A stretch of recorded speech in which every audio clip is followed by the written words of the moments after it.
Okay. It's now official.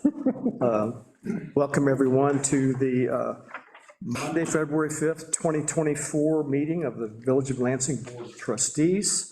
I'm calling the meeting to order at 7:30 p.m. Our first order of business is to do a roll call. So I will call Susan Ainsley. Present. Wolfgang Bulmer. Present. Ringwald. Here. Drew Riedel. Here. Bonnie Hardaway is here also. Next order of business is to open our public comment period. This is the part of our meeting where if anyone has a subject or a topic that is not on our meeting's agenda tonight and would like to speak, this is your chance to speak up. Do you have any volunteers in the room? I see none. Any online? No. Hearing none, I will move that we close the public comment period. Second. Thank you, Susan. Seconded, all those in favor, say aye. Aye. Aye. Thank you. The next order of business is to approve our trustee minutes from our meeting on January 11th, 2024. Has everyone had a chance to look at the minutes and send in changes, or do you have any other comments? Okay, I will move that we approve the draft minutes from January 11th, 2024. Second. No discussion. All those in favor? Aye. Approving the minutes, say aye. Aye. Carolyn has to abstain. Oh. Abstain. Sorry. You meant to say I abstain, right? Okay. All right. All right. That is moved with vote 4. Okay. Thank you. We have to wait a few minutes for our public hearing to start. It is scheduled for 7:35. We do that to allow us to get through with our preliminary business before we start the public hearing, and we want to start on time to be sure everyone has a chance to show up and speak. Well, while we're waiting, I can let you know that I gave everybody a slip about our budget schedule for the next couple months, so you know what to expect. Also wanted to let you know that I did do one waiver of late fees for e-billing problems again. So you always wanted me to let you know if I did it, you gave me that authority too, so. Okay. Yeah, it was Q to view, Okay. but we've got it all worked out and they're good now. Thank you, Jody. So. Good to go for the next time then. Great. We're talking about the budget cycle, and I still have a minute or two. I just wanted to remind everyone about the assignments for our budget discussions with our staff, about our projects for next year's budget. Water and sewer is Wolfgang and Susan. DP projects are Susan and Drew. And the staff and recreation projects would be Carolyn and myself. So keep those roles in mind as you schedule for the preliminary budget discussions, some gather data and bring it in and for our more formal discussions about the 2024-25 budget. One more minute. So how's everyone doing out there? Doing okay? No one's asleep yet, so I guess we're doing okay. We've got a fairly busy agenda for our trustees tonight, but that's a good sign that things are moving along.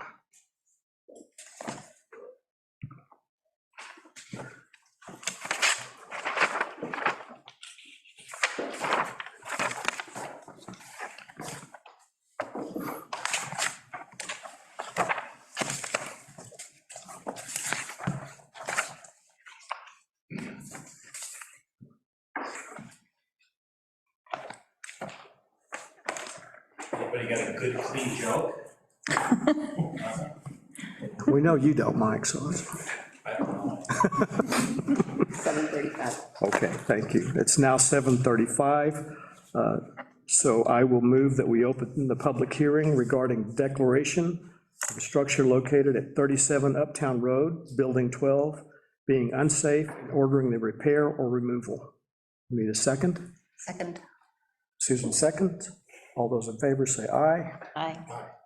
The public hearing is now officially open. Is there anyone who would like to speak on this topic? I can say I'm John Kennedy. I'm the representative of Solomon Organization. So I'm the regional manager. So kind of happy to give updates or answer any questions. I'm based out of Rochester, but I have Rochester at the Canoniata. I'm kind of familiar with every step that we've taken up till now and kind of what our scope is moving forward. So. Okay. You want to give any details? This would be a good chance to do that. Yeah, so I mean, I brought just about everything that we've done so far. So obviously with a fire of this size, engineers came in, kind of gave us what their scope is of how they'd like to see things perform. I've been in contact with Mike along the way. We've had a few different companies come in, look at the remediation. There is asbestos, so that does make it a little tricky if you need to do the remediation first. 4 units are fully affected. There are 2 units that we've recently done a moisture mapping, and those 2 units, upon that moisture mapping, have determined that those 2 units, items can be recovered. So I'm just waiting for a release from legal.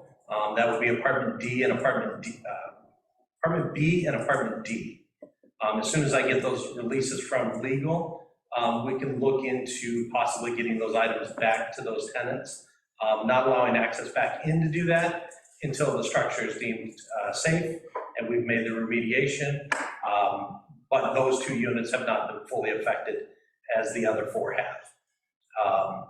We've got quotes from multiple vendors. I'm hoping to have finalized numbers by this Wednesday. And at that point, we can put in for a demo permit, and we can also petition the state for a New York State variance for the asbestos removal.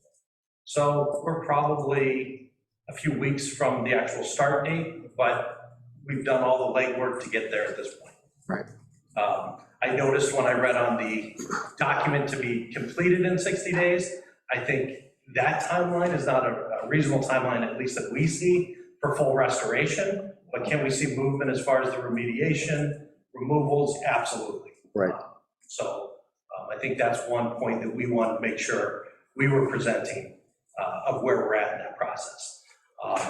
Okay. 6 units were affected. All tenants were relocated the following day into other units. But other than the day of the fire, where the fire marshal allowed access in to get life-saving items, that's the only thing that's been removed at this point. Otherwise, the building's been secured, and obviously with a fire of this size, everybody's coming through. So you've had insurance, we've had remediation companies, structural engineers, all of that process has been completed up to this point. Do you have any sort of estimate of how long it will take to have all of the work done, the remediation, rebuilding, open for tenants again? Depending on which vendor we go through, we're out a few months before full completion. We had budgeted to be about 9 months of lost revenue. So considering this fire was the beginning of December, we were looking, especially with the winter months, sometime in the summer to be to full restoration. That's our general timeline. I think that as we start going to contract on some of these items, that may bump up a little bit or back a little bit, but sure. That was kind of our estimation on other fires we've experienced over the years. Okay. And in the meantime, what happens to the tenants who were displaced? So the tenants that have been displaced, all were secured new units on the property at Gaslight, so all were supplied new apartments the following day. Okay. So that was kind of the blessing in this, that nobody was hurt and everybody was able to get new tenancy fairly quickly, which is very unusual. But as far as their items and belongings, that I've been working with tenants as they've reached out, supplying information to their insurance company and letting them submit claims through that process. The one major struggle that I've had, I really haven't been able to get updated information from the fire marshal. I've gotten a very basic report, but one of the things I've really been asking from them is a full statement.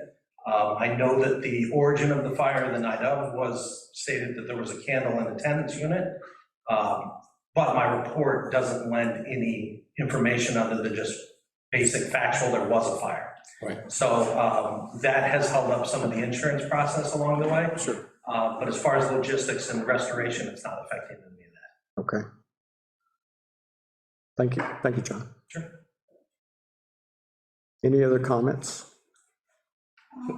Yeah, so I know like some of, most of the tenants, okay, so for clarification, we're one of the tenants that was displaced. Excuse me, please give us your name, please. I apologize, my name is Teresa.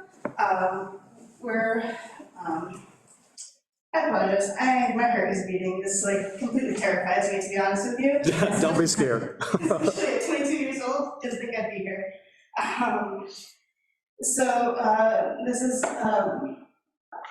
me and Nikita were living in this building, we were in the top floor.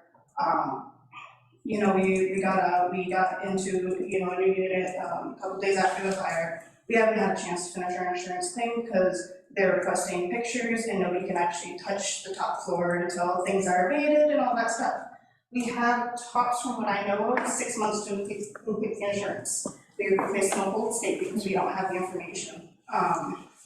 From what I know too, quite frankly, is like, and again, I apologize, like I am really,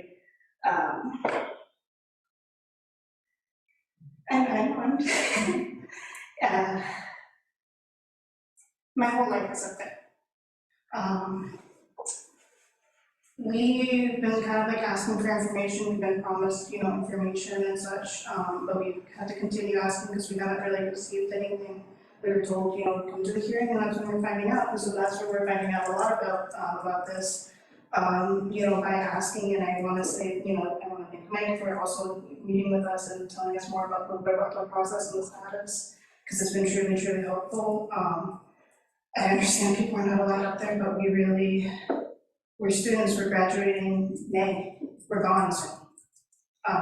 There's 2 bulldogs in there, my parents did 20 years in the Marine Corps.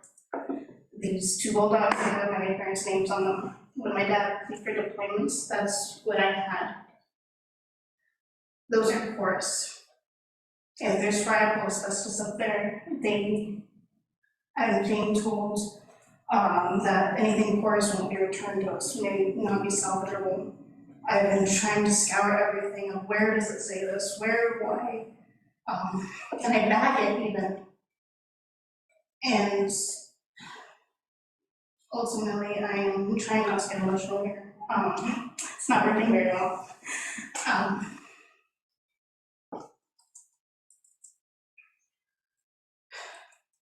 We're going to leave soon.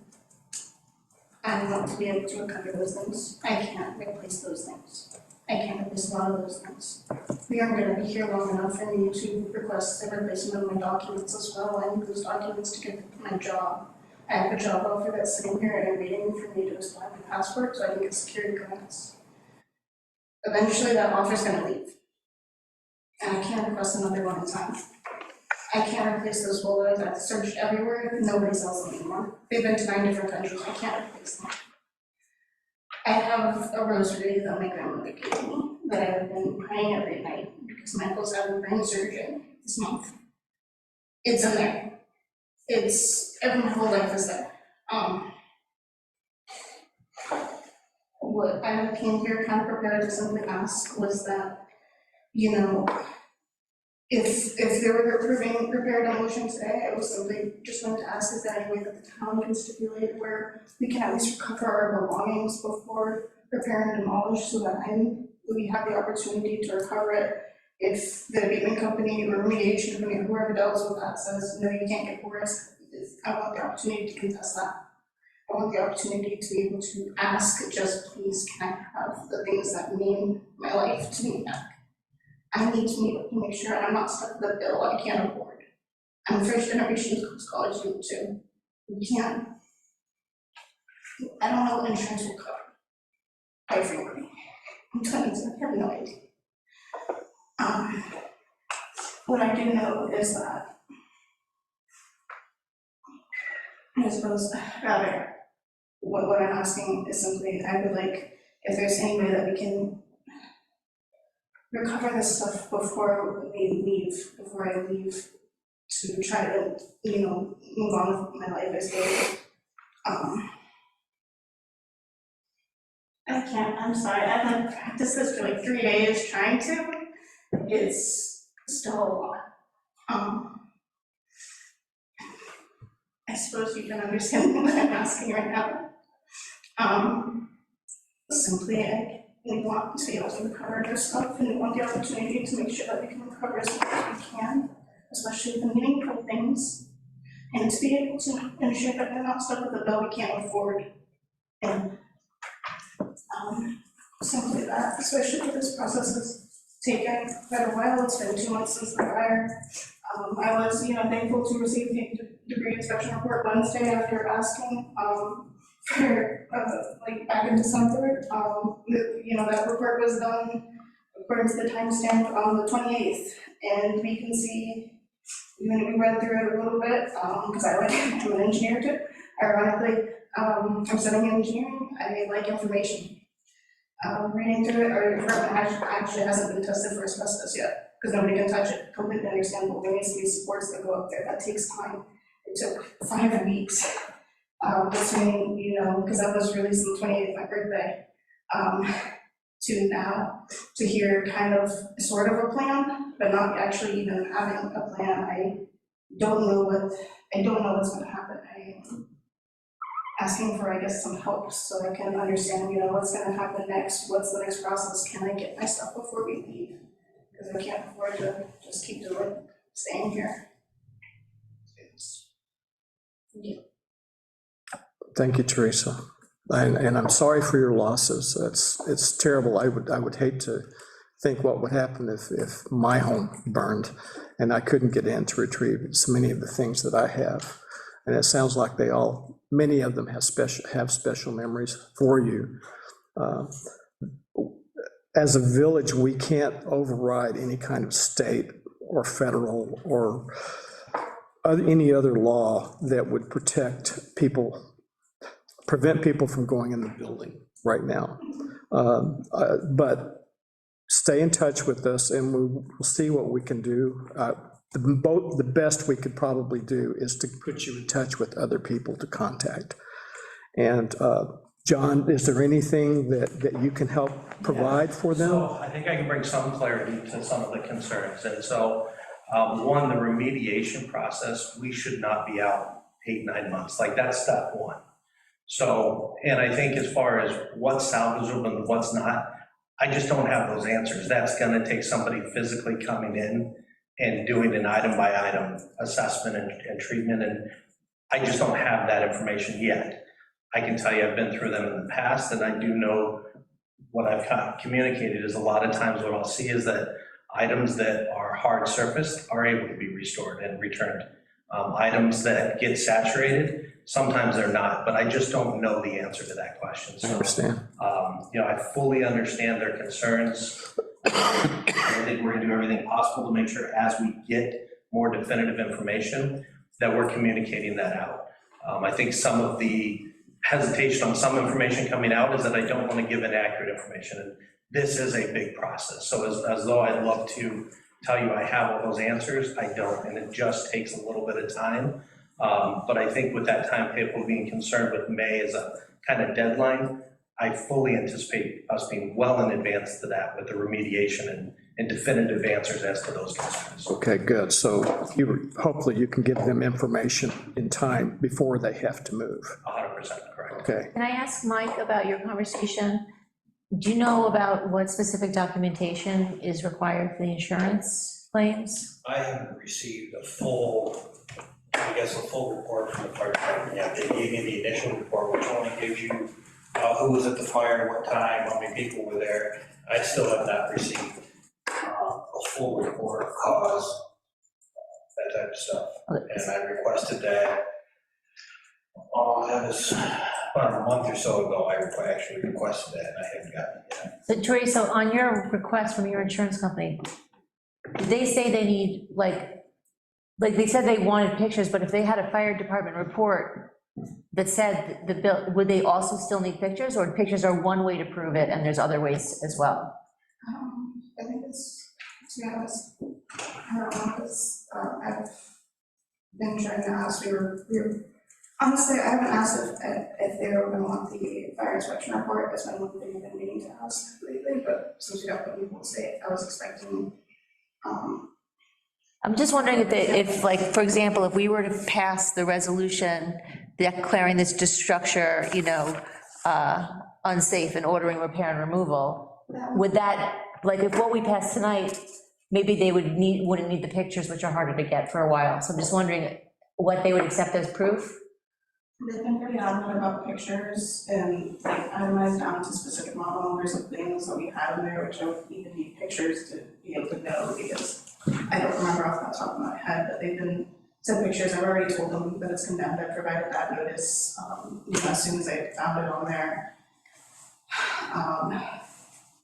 Oh, so they need pictures of your items? Yeah. Not pictures of the structure being destroyed? Especially because we weren't, as far as I know, we weren't even touched by fire damage.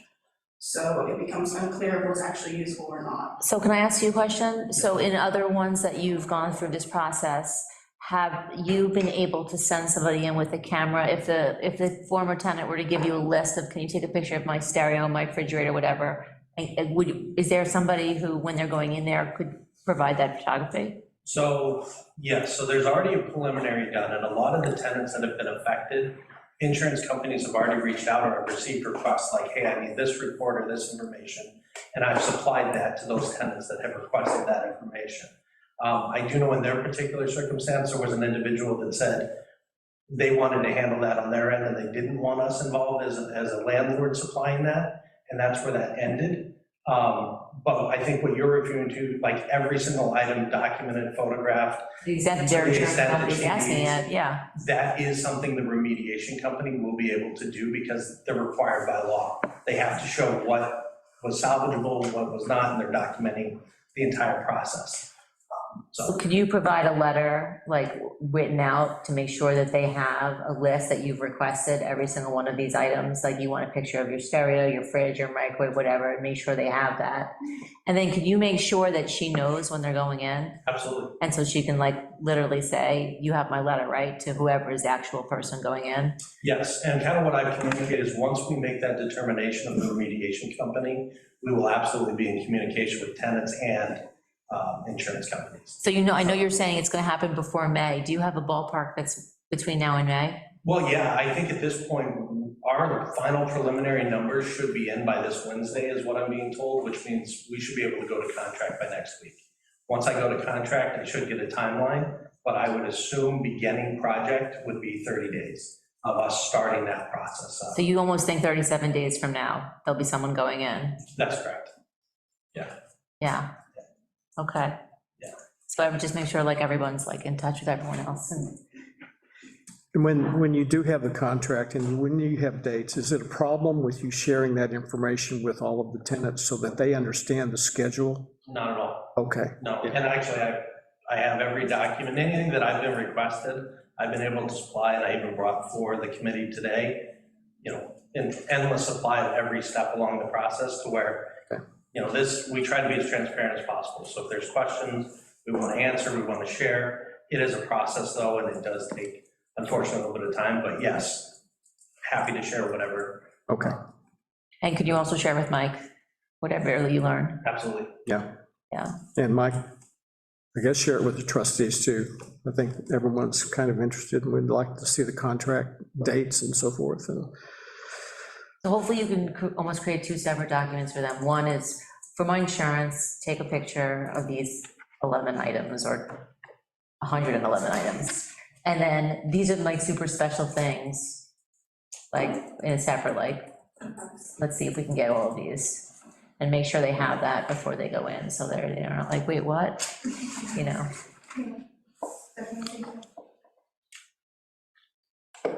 any other comments? Yes. I'm also one of the tenant. Would you please state your name? My name is Ankita Sajlan. So I'm really thankful that you guys sent us a letter. So in a way, this gives us an opportunity to share with you all what we've been through and what are the challenges that we've been facing. I'm gonna try to do this as gracefully as I can. So I live alone and all my family is in India. So I'm trying to be as independent as I can, but with this recent disruption has been really tremendously stressful on myself and my work. But what I would like to tell you is that there is quite a bit of my documents pertaining to my citizenship for United States as well as Canadian documents.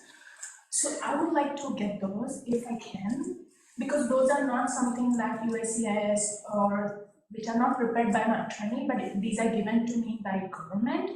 So the getting a copy of that is very difficult, and so those are porous. So if I could get those, I'll be really thankful. And also there is a lot of stuff that my late grandmother gave me, like jewelry and knickknacks, which is there, and they are in containers, so they are not porous per se. And lastly, I know it's just stuff, but it matters to me because it's something that I've worked really hard for. So I'm hoping to get my clothing, because right now I'm living in a very different way that I'm used to. So I hope I can get that. I'm thankful for everybody who has like supported like Red Cross and everything, but this has been really challenging. And it's, for me, it's really hard to ask for help because I usually don't ask help from people.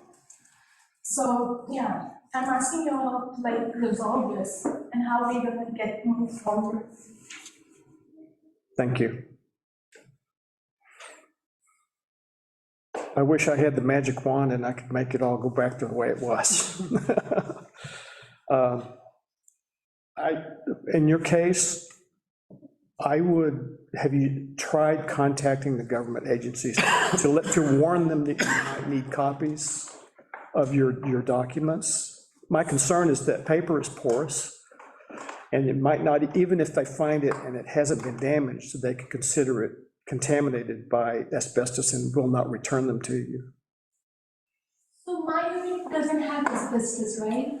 So I can get a little clarity. There's 2 units that recently, as of February 1st, had moisture mapping done. They were the least affected out of the 6. They sustained no fire damage and very little water damage. Those 2 units, I'm being told, there's a high probability, because the levels are so minute, that those items would be recoverable. Okay. I have reached out to legal to see what document we may need to sign, because nothing's 100%. Sure. But I feel much more comfortable with there's a high potential on those 2 units. They're not in the same situation that the other 4 are. Okay. The other 4, when you get involved in remediation, I know they're going to have to follow whatever the New York State guidelines are. And as a landlord, I won't have any say or potential over their scope. But in this circumstance, I feel confident in the information we just received as of the 2nd, that apartment B and D should have many items that are retrievable and salvageable. And does this cover one of? This covers B, correct. Okay, Yes. but not Teresa's unit. Teresa's unit is not one of those 2.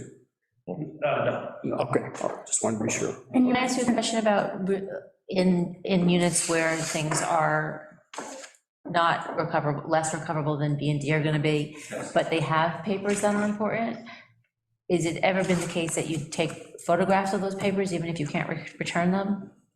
So, because sometimes the information is super helpful. Anything that is not returned is photographed.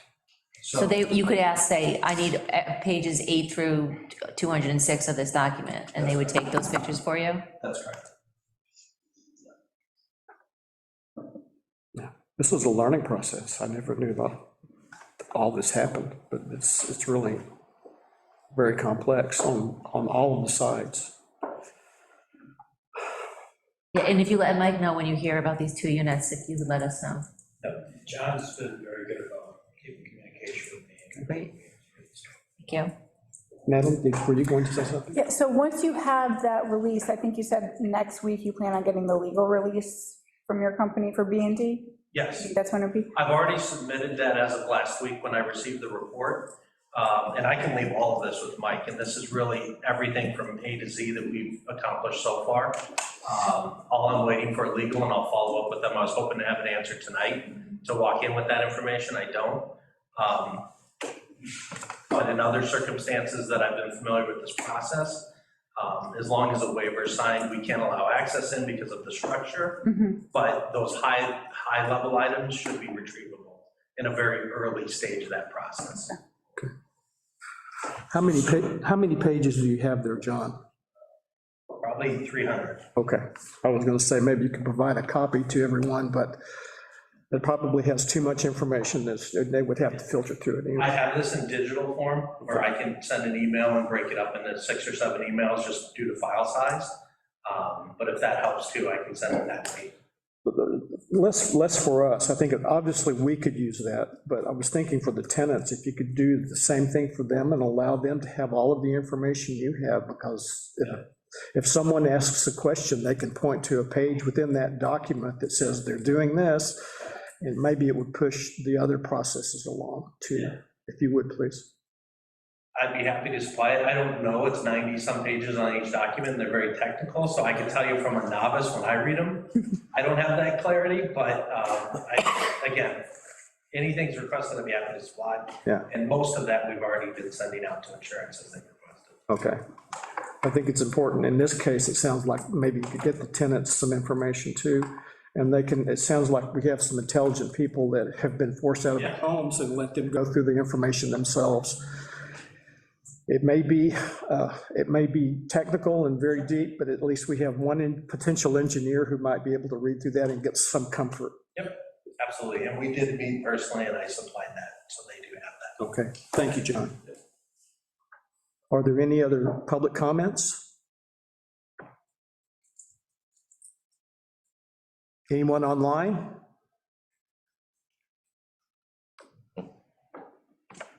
Okay. Hearing none, I will move that we close the public hearing. I will need a second. Second. Wolfgang seconds. All those in favor, say aye. Aye. Aye. Okay, the next step then would be for us to approve the document, the resolution number 7014. I already did that. The option now is you could either revoke it or continue on with it. I see. I believe that Mr. Kennedy mentioned that the full scope of the work won't be done for approximately 9 months, you said? Well, I think that was our original scope from December, so I think we're anticipating from here forward. 6 months, Yeah, 7-ish? Right. So I think if we're looking for a timetable on full restoration, yes, I'd be asking for consideration for an allowance to around the 6-month timeframe.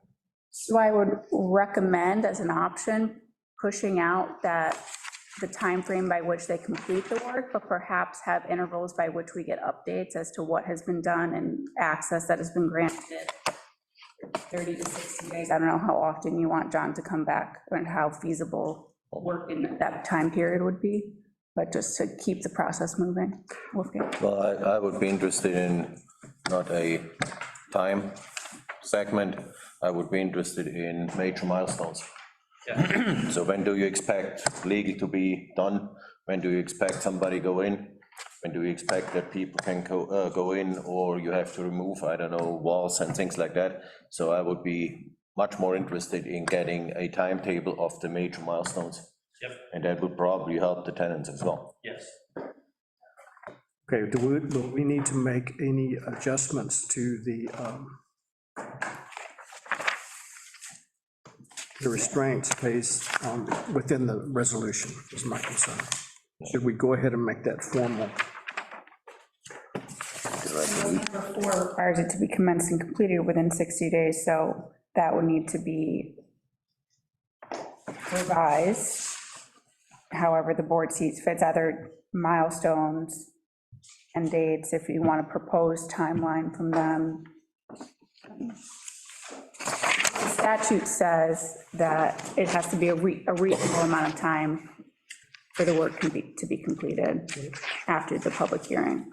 So, We could make it the 9 months with the, and just have the milestones as a part of that, like exhibit or part of the 9-month period total. That sounds reasonable, we agreed to, but is there anything else we need to change in this in terms of the discussion we've had about retrieving items, or there's nothing in that, I just want to make sure. Yeah, I don't, it doesn't have those details. Gotcha. Well,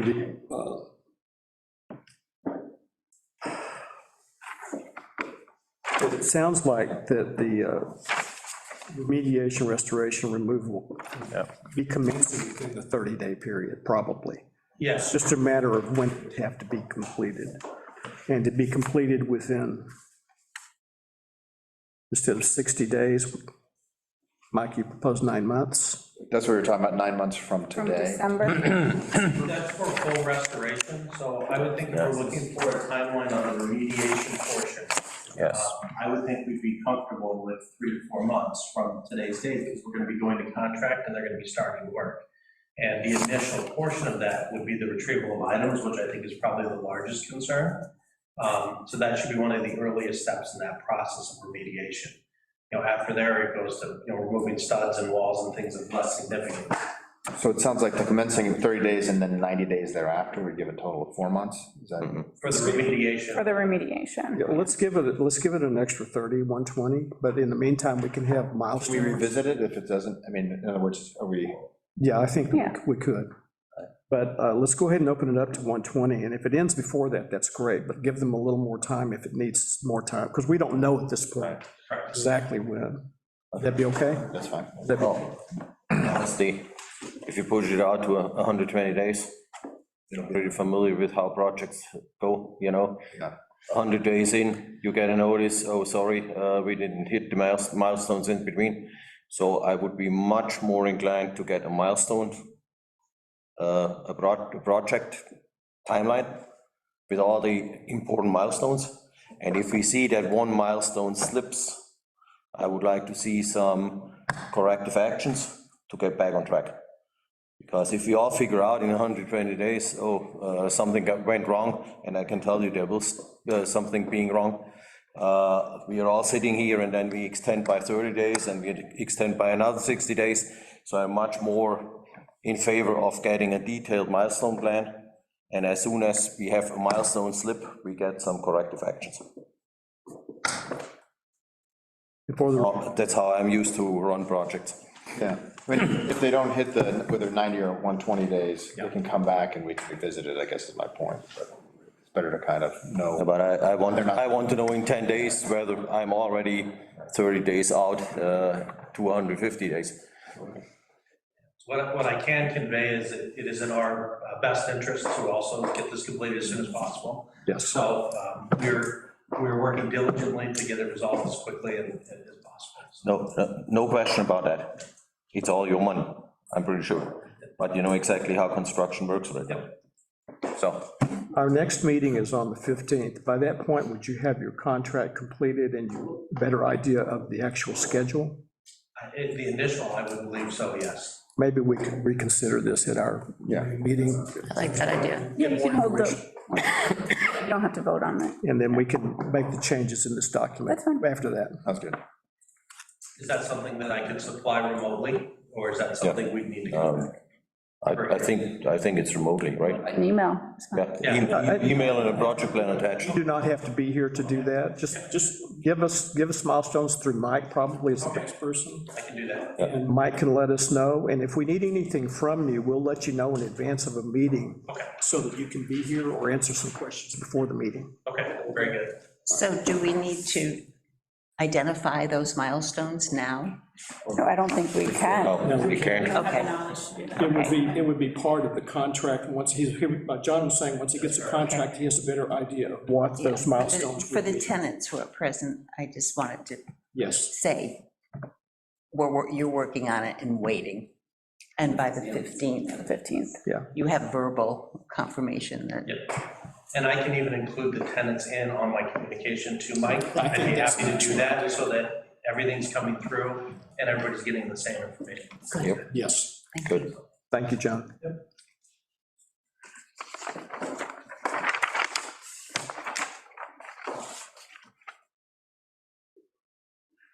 Okay, that removes the public hearing part of this meeting. Everyone who attended for the public hearing, you're welcome to stay for the whole meeting. It really gets exciting. Trust me. But you're free to go, but you're welcome to stay. Thanks, John. Thank you.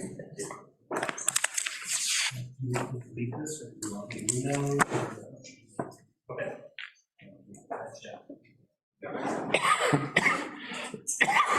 All right, our next topic tonight is a presentation by Mona Lisa Smiley from the Tompkins County Community Justice Center regarding the Community Resource Hub Services. Rita, are you with us? I see your name on the screen. Yep, good evening, I'm here. How is everyone? We're fine. Good, good. What I'm gonna do is I'm gonna go ahead and share my screen, and this will be it's the same presentation that I gave to the Lansing Town Board, but I figured I'd just give you guys all of it too. So if someone can enable me to be able to share the screen, you at least have a visual. It's just wording that will explain what I'm talking about. There we go. Blah, blah, blah. All right. So we are looking at something that the community, under the Reimagining Public Safety Initiative, one of the topics was an alternative around services. And so we talked about piloting community resource hubs in populated rural areas. So we have one in Groton right now, and we also have one in Enfield. And then Ruth Grubb reached out to me after reading about them and wanted to see about bringing some of these services out to Lansing. So it's just to provide, the marginalized communities a more direct access to information that's already available and offered to other city and county organizations. So this is things that are offered right down in the city of Ithaca, and sometimes transportation and lack of knowledge can be a barrier to receiving these resources. So we're looking at taking them out to our rural partners. So right now, like I said, the one in Groton and the one in Enfield, they're both already in existing community centers. What I do is I bring physical material on local resources. And then there's also space at both of the resource hubs for other practitioners, which would be the same, identical to what we would be bringing and offering out in Lansing. Since this presentation was made, I can give a little bit more detail because I've been in Groton and Enfield since August of last year. So right now I'm partnering with Whole Health. And I have their community outreach workers that come with me to Groton right now during my resource hub hours. And they're just there to share what services they can offer. We have the staff that's present in the space is me right now, holding the hours, and I'm just engaging with the community to help make people aware of what kind of resources are out there, and then also just working on really strengthening the relationships with the communities, so that I usually inform them through conversation. We talk about engagement with law enforcement and any other resources that are available. Some of the additional services that I provide while I'm out there at the hub are social supports, housing resources, help with entitlements, which could be WIC and SNAP and Medicaid. I don't provide mental health services because I'm not a licensed clinician, but that's where the referral process comes in. We telehealth appointments. So I have a laptop that I take with me. I have a portable printer that I have with me, and I have a cell phone that's directly tied to the resource hub that I bring with me in case we need to make phone calls to doctor's appointments. We can use the laptop for telehealth appointments. I also just use it as a resource to help people look things up. I'll give you an example. I had a woman who is a teacher or a teacher's aide out in Groton High School. Her hours of work and the hours of the resource hub didn't really match. So she had recently lost her husband and wasn't aware of any benefits that she would possibly be entitled to. So we did it over the phone through email. I did print out some information and drop it off at the school for her, and she was able to find out what entitlements, what benefits from New York State she was entitled to. So it's a pretty cool thing. I'm learning a lot about the residents out in Groton and what services they are looking for and they need, but they have barriers. So we've covered everything from transportation to education to home energy projects and things of that nature. I also have my printer for individuals to print materials, applications, follow-up appointments, and things of that nature. I also talk really fast and I apologize. So definitely ask me, or you can interrupt me and ask me questions. The budget for the resource, Hey, Mona Lisa, I just have a sorry? quick question. we have one question. I have a quick question. I apologize, but Okay. I'm not very familiar with this, with your center up to this point. Can you just go back a little bit and just, I guess, square one, kind of what your, the resource, the community resource hub services, it sounds like affiliated with the county, but how does it, is it a center that people go to? Do you come out here? I guess kind of starting from square one, kind of, yeah. That'd be great. Thank you. Sure. Part of the reimagining, the reimagining public safety initiative, which is a result of Executive Order 203. The city of Ithaca and Tompkins County partnered to create some recommendations and plans that were submitted to New York State and approved by our county legislatures and our common council members. One of the plans, so there's 19 plans. One of the plans was to provide alternative wraparound health and human services to our rural populations. So what I did was we looked at it and we studied and figured out how can we bring services to our rural populated communities. So we looked, partnered with the Groton Library. So they have space there inside the library. I go every Tuesday from 12 to 2, and I make myself available for the community members there. So we use marketing for advertisement we sent out a mailer to every resident in Groton to let them know that this service is going to be available from 12 to 2 on Tuesdays. We did the same thing with Enfield. I partnered with the Enfield Town Board there, and we are using the Enfield Community Center. So our rural areas are providing the physical space. I'm bringing my knowledge and experience and services to that space. And I mean, for Groton, it's worked out really, really super well. The location is amazing. We get a lot of people that visit the hub there, but I think the places that we've identified through the town of Lansing was, I've been in touch with Susan Gutenberger over at the library there. They have a space there that's available. We've also talked about alternating spaces in Lansing where we're a little further out, but then we're right on maybe some space on Trip Hammer Road. So it's one of the plans from the reimagining where we're trying to see how else can we serve our population out in our rural areas. How do we bring services to them? Because there are barriers to people getting into the city of Ithaca to receive those services. Does that answer your question? Yeah, that's great, thanks. So the budget for this service, is actually just it was part of the reimagining plan. So the city and the county both, it's a collaborative between the both entities. They set a budget for me to be able to have the resources that I need, which is, to be able to send out mailers and post flyers, and then to have the technology that I need to be functional and supportive in those spaces. Ruth from Lansing reached out to me after it was publicized that the hubs had opened in Groton and said that Lansing would be interested. And so I did meet with her, and I went and did an in-person presentation to the town board. And then Ruth in turn shared your information and said that you guys may be also interested because you're part of Lansing at the same time. So here we are, and that is what I'm presenting to you. I have been in touch with the mayor.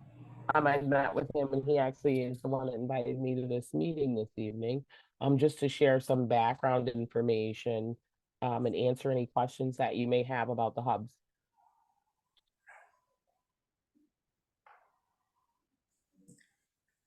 Any questions? I am open for questions if you have any. Question. Wolfgang? Do people pay for the services, or No. is that all funded from the county? It's funded from the collaborative between the city of Ithaca and Tompkins County under the Reimagining Public Safety Initiative. So the service is free for the people? Yep, absolutely. Okay. If it were to, I guess, the idea would be that maybe for us, it would take place in this building, or what, I guess, It would probably, well, I was thinking it would probably the community room. the community room, okay. And how often do you go to like Groton, for example, or Enfield? I go to Groton once a week on Tuesdays from 12 to 2. I go to Enfield on Wednesdays from 12 to 2. And the town of Caroline has also reached out, and I'm looking at Friday afternoons for the town of Caroline. And like I said, I've been in touch with Susan Gutenberger, and she has said that Mondays are good for out there at the library. And so what we were thinking for Lansing is that one Monday I would be out a little further out across from Milton Meadows. The following Monday, I would be in your location in the community room, and then the next, I would just alternate those Mondays. And we would work on, I wanted to wait till after we had this initial meeting and presentation this evening before I committed to any time, based on the availability of the space of the library plus the availability of your community room. Is there a definition of rural? I think what was identified as rural was outside of city limits. Those services, most of the services that I am willing, not willing, but am able to provide, the transportation, obviously in the city of Ithaca is a little bit more regular than what we have in our rural areas, which is, I don't know how you describe it. To me, rural is outside of the city of Ithaca. Outside of city limits where the bus is not as frequent as it is in the city of Ithaca. So as far as your funding provisions, there's no attached definition of rural? Not that I'm aware of. Because I don't consider the village of Lansing rural, but maybe I'm wrong. Maybe I'm just like, we're not rural. We'll count all of No, them. I mean, it's more the location that's further out, but once Ruth shared this information with the mayor, he identified the location based off of the surroundings that are there. We have the Econo Lodge that houses the unsheltered individuals from our community. And I know there is a large apartment complex on Graham Road that has some lower income, so they would never be able to receive the services way out at the library. So that's why we talked about splitting, that's why we discussed splitting Lansing's time. I didn't mean to try and indicate that the village of Lansing was It's rural. fine. I just didn't know if there'd be some sort of like, the funding would be tied to some sort of definition of rural that was like a legal or definition and our village would maintain, but it's fine. Yeah. So, Monalito, is there a way to outreach? You mentioned the apartment buildings and some of the areas. Have you found ways to be effective in reaching out to these people so they know about the services? What we did is the communications director for Tompkins County, he created the flyers, so we'll probably use the same mock-up for it. And then they have a listing of everyone, all the addresses in both areas. And, we have the funding to produce, to mass produce basically a flyer that says, hey, this service is available in your area. This is what we do. And then we just put out a mass mailing to all the addresses out there. So everyone gets it in their household. And then we also do a publication. We'll do a press release or something of that sort to let everyone know that this is going to be available in your area. That's what we did with Groton and Enfield both. And how many weeks have those programs been up and running? Groton has been up, both of them have been open since, I think I first started in August. And roughly how many people avail themselves? Groton, like I said, is a lot more populated because of where it is, the library. It's also a food pantry time. So people come in and I'm physically there. They see me, we have questions. They're like, oh, you're the lady from that flyer, is how I'm known. So I think Groton, I've served over, and when I say served, that means assisted them in any way, shape, or form. I think it's been over 75 people in Groton. Enfield has been a lot quieter because of the location. I think Enfield, I'd probably say maybe 15 people. But I'm actually exploring ways to increase of the resource hub in Enfield. So I'm looking at connecting with the elementary school that's out there with the social worker, because she would be able to identify families that may need some information on resources or maybe struggling with something. So there is a food pantry in Lansing. Is that something you want to consider location-wise? Is that the best location, next to the food pantry? You know, I left it up to the officials in Lansing on what they could identify as the best place to serve. Someone I know, they had actually spoken about like the resource room or whatever, community room right at Milton Meadows, the housing community out there. The food pantry was mentioned. But I really left it up to them as to where. I'm flexible. I told them I can go wherever the need is where I can go. So I'm really leaving it up to the municipality to decide on the best location. Well, we don't control the location of the food pantry. It's in a private building, but I do think that there's something to be said for where the people are. I wonder if you want to even pursue that and reach out to them as a secondary location. Sure. As being the best, I mean, it wouldn't have anything to do with the village, though, because the village is not located there, Are you talking about the at the rink. pantry? Yeah, the rink in the town, right, yes. Yeah. Yeah, I think Oh, that, that's not the village, that's the town, the rink? that's the town, yeah, yeah. It's at the border, though, you'd be able to reach both I mean, populations. we have the food net, but I'm not sure that's considered a pantry.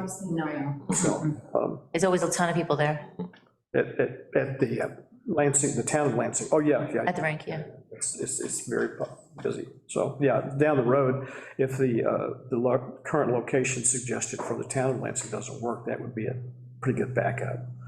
But as far as for the village of Lansing, the most central place that I could think of was our community room. Yep. Yeah. And open it up, and then we would have people from, I think it's College View, apartments over here, and the Econo Lodge, as long as it's open. It's as close as we can get to kind of.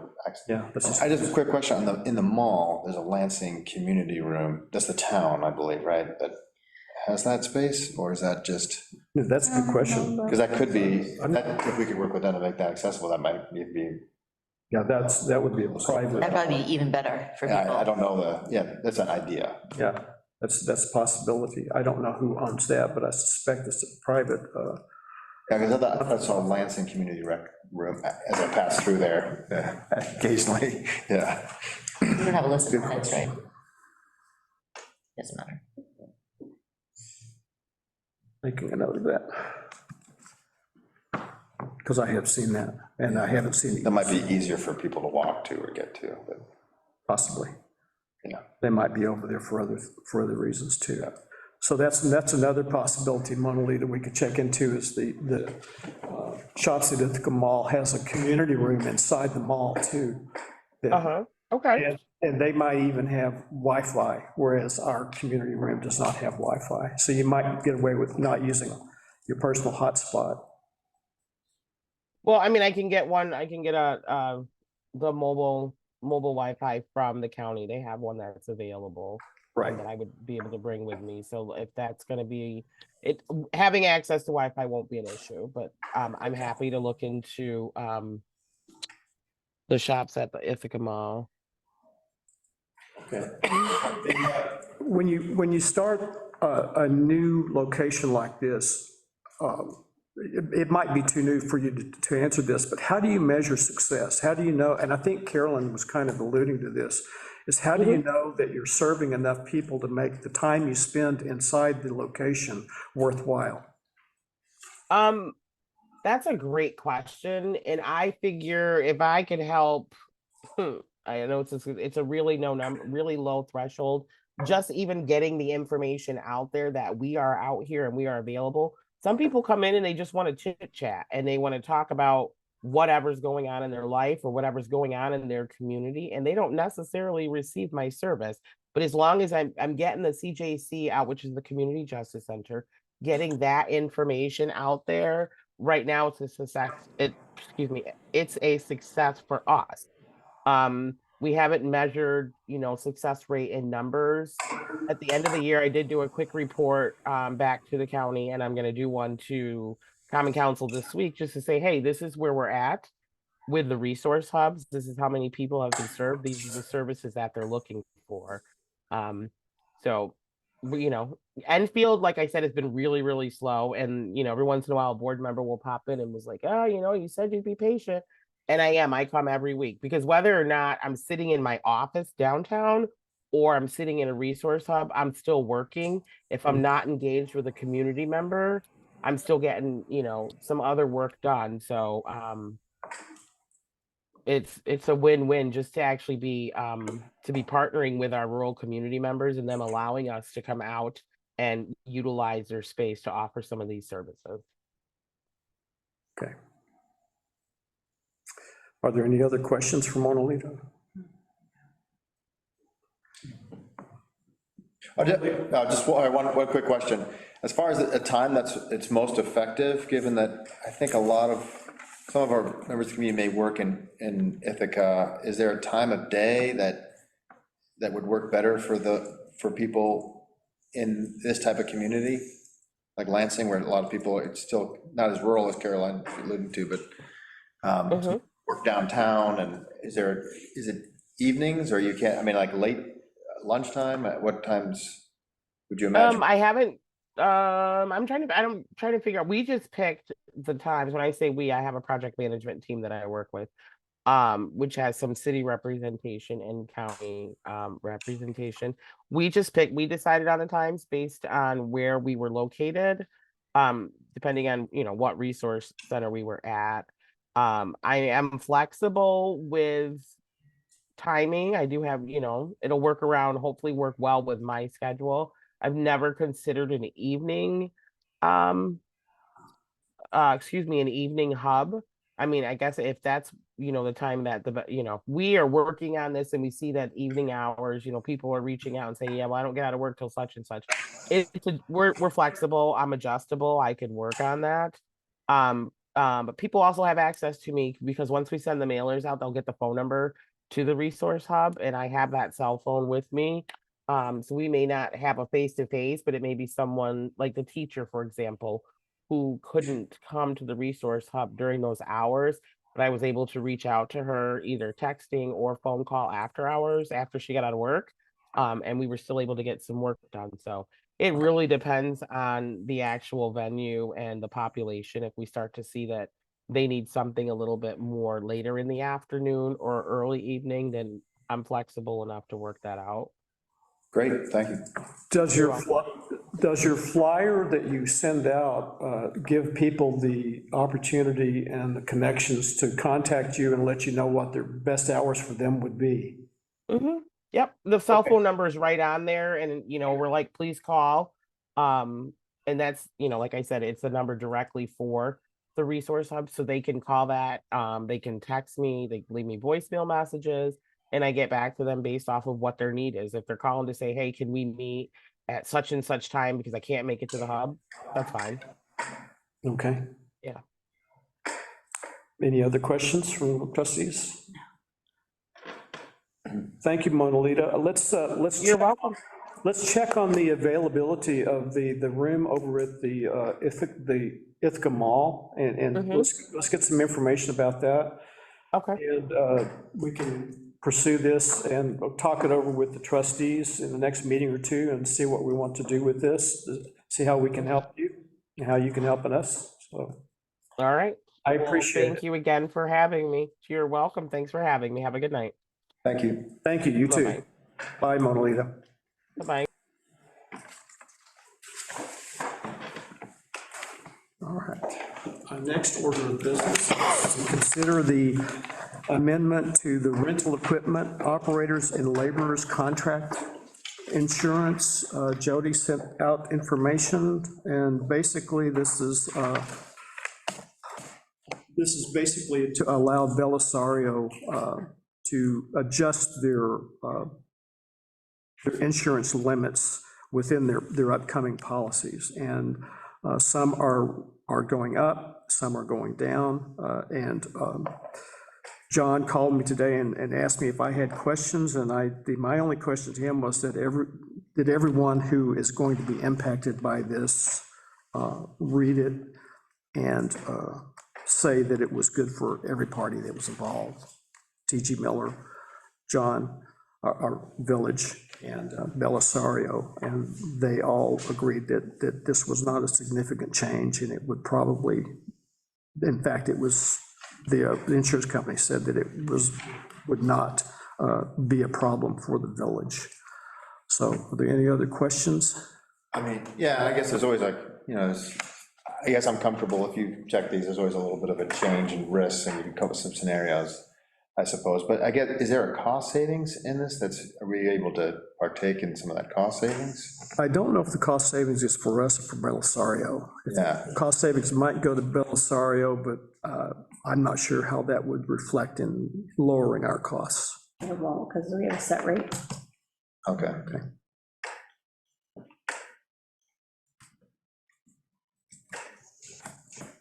Any other questions? If not, then I will move that we accept this amendment. Second. Susan seconds. All of those in favor, please say aye. Aye. Aye. Okay. I will sign this tonight before I leave. Our next topic then is the solar law. I know we got 2 versions of that this week. Thank you, Mike. Thank you, all the trustees, for all of the planning board members for all of your work on this. Did anyone have any questions or concerns? Yes. I guess, well, I have a number of questions, but I think it's just, what is the intention of this law?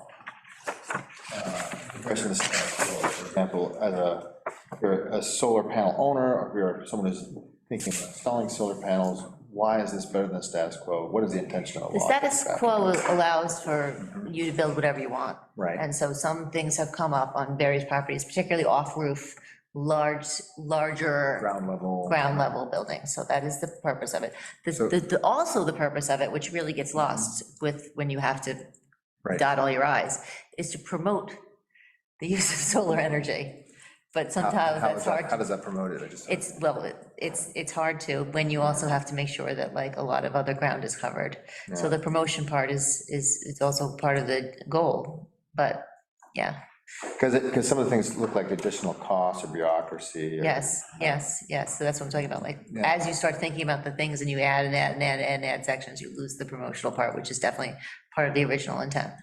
So both making sure that something's not super ugly that goes next to your neighbor, and also to promote. So yeah, if there's ways to reach those 2 goals amicably, that's what we're going for. Okay, I got. Can I chime in too, just really quick? Hi, everybody, by the way, and Lisa Schleyline's also here, obviously, but to Caroline's point too, so this whole thing is based off of a model law that the state released. So this isn't something that, we just came up with scratch. They provide, for lack of a better term, a template, and they're very forward about it. They're like, hey, this isn't your local law in your village. This is something that you can use to do that. You have to make your own decision. So, in addition to, yes, promoting it, but in a way that's safe for the village. So yes, those things definitely add cost. It's no different than a building permit, right? That's why you have to go to Mike and pay for a building permit to make sure that these things are safe, as opposed to me just going ahead and doing the stuff that, I want to on my house.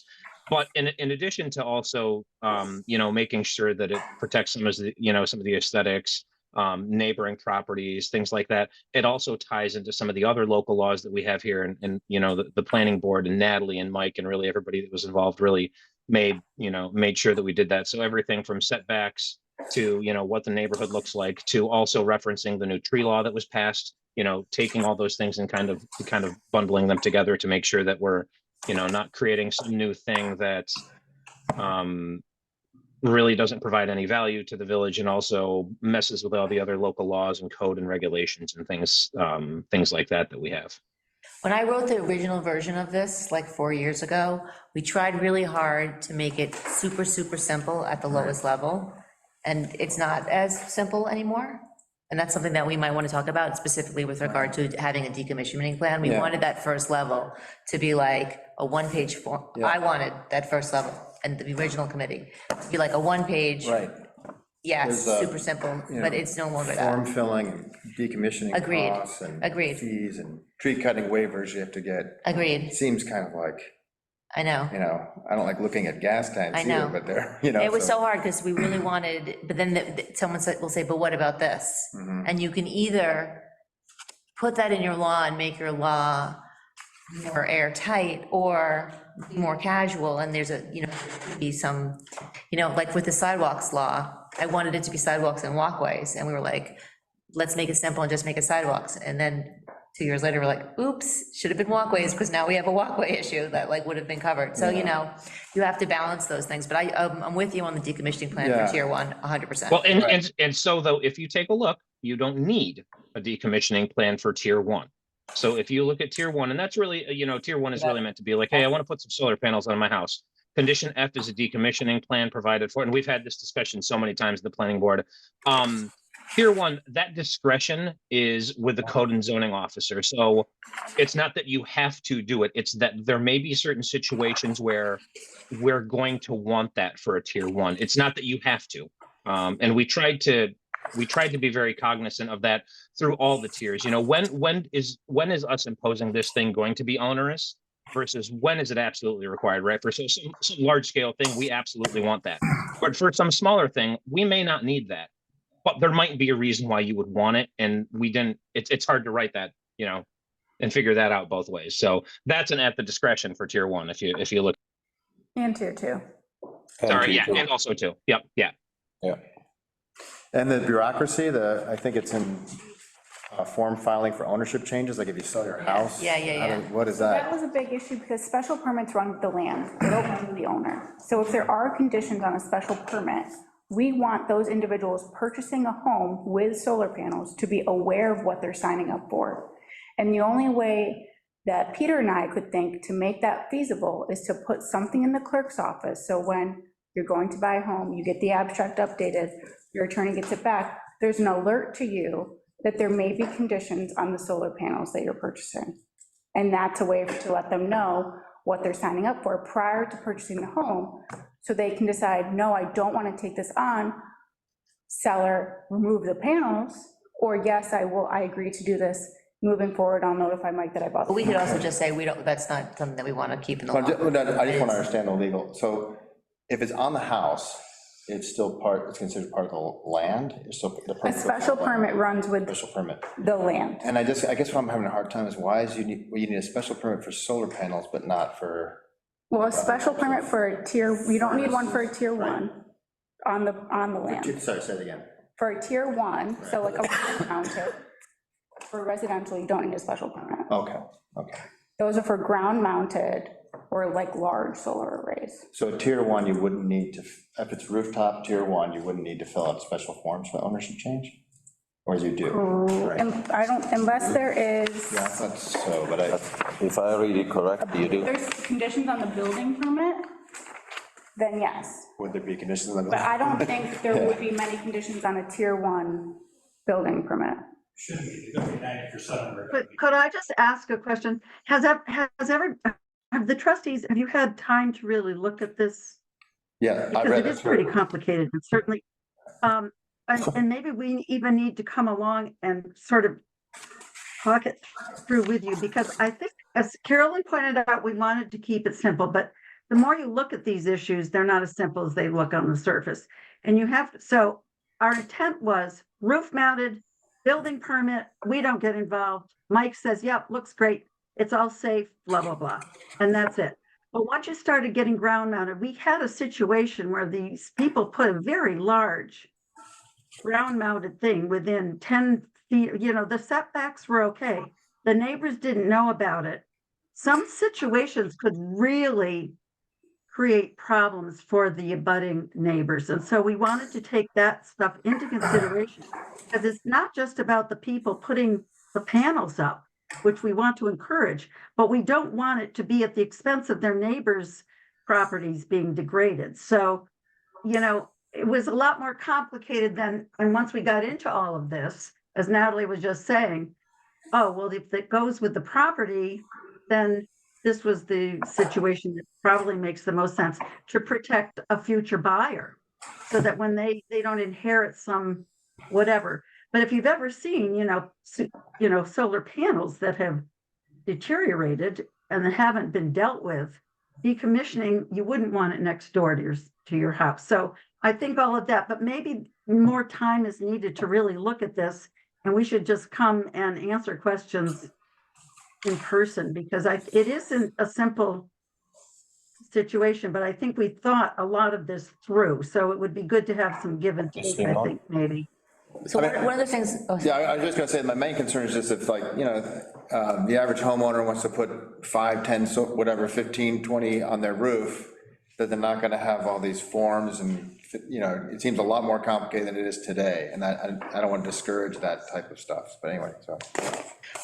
Yeah, so that is definitely the simplest one, right? If you're a homeowner and it's residential and you want to put panels on your roof, that's a talk to Mike. That's not a come to the planning board and jump through all these other hoops and do all these other things. That's something, Yes again, we and want to keep no. it simple. We're subject to 1 million. Nothing would be recorded in the clerk's office because there'd be no. Probably, But what about the yeah. ownership changes and everything? Going to be, if Mike feels that there's a need, Yeah. the size or the Right. scope of the thing to Right. require a decommissioning plan. Right. I feel like that's something a successor owner should be aware of, because it's gonna be something that they're going to be responsible for. So what do they, how does a person go through that? They sell the home, and then what additional bureaucracy or forms they have to fill out? If it's let's say 15 solar panels on that roof. On the roof, and if Mike has put conditions on the special permit or required. If he hasn't, decommissioning. if he hasn't, then, okay. Nothing. One other big consideration that we should think about is what size we also think is appropriate for ground mounted. So they're limiting it to 5 by 10, 500 square feet. And we should think about if that's the best number. That's the recommendation of the planning board. But whatever they want to put on their roof, honestly. No, this is for ground mounted, Huh? for the ground mounted, not for roof. For ground mount, well, there are some smarter solutions out there in the world than what we consider here. Just read something about Switzerland, which could cover the whole parking lot down there in the mall, and I would be all for that, by the way, instead of killing 800 acres in Groton and Lansing. Yeah. So there are some pretty sophisticated things out there. Anyway, sorry. When we first started looking at this, too, 5 by 10 would have not been as much, and everything's getting smaller in terms of the technology, so we didn't want to do it in a way size. It's hard to even know where we'll be. You know what I'm saying? So if we want to encourage solar panels, right, we want to make the number that cooks you into tier 3 as low as we can visibly think is practical. So the planning board is proposing 500 square feet, and we have to decide if we agree with that number, or like after 500, yes, it kicks to tier 3 bureaucracy, or is there some other number that we like better for the size of a tier 2 ground mounted unit? It's just something to think about. I have a question about the parallel to the roof, and I think we've talked about this, but I just forget the answer. Why does it have to be parallel to the roof if it doesn't go higher than the roof line? Like, what do we care if it's not parallel? Is that a snow thing, or is that? I think might be, maybe Mike's got it. Yeah, I was gonna say, Mike, can you chime in about that? I know that we talked about it Yeah. a few different times in various versions. There are, not only are there requirements in the local law, but there are requirements in the uniform law, uniform code about solar permits and how they're to be attached, how they aren't to be attached. Some of it within that has to do with wind shear. If it's raised up too high, there's too much wind shear. One concern that did get brought up with the planning board was the fact that, okay, if they're raising these up and pointing them in a certain direction, now are we talking about height limitations, the village height limitations? Well, no, I'm talking about if you're below the roof line, so you're within the village height limitations, but instead of your roof is like this, but you want to put them like this. But if you go raising it up, you have the peak, you go raising it up, it could be still above that height above there. No, but what if they're not?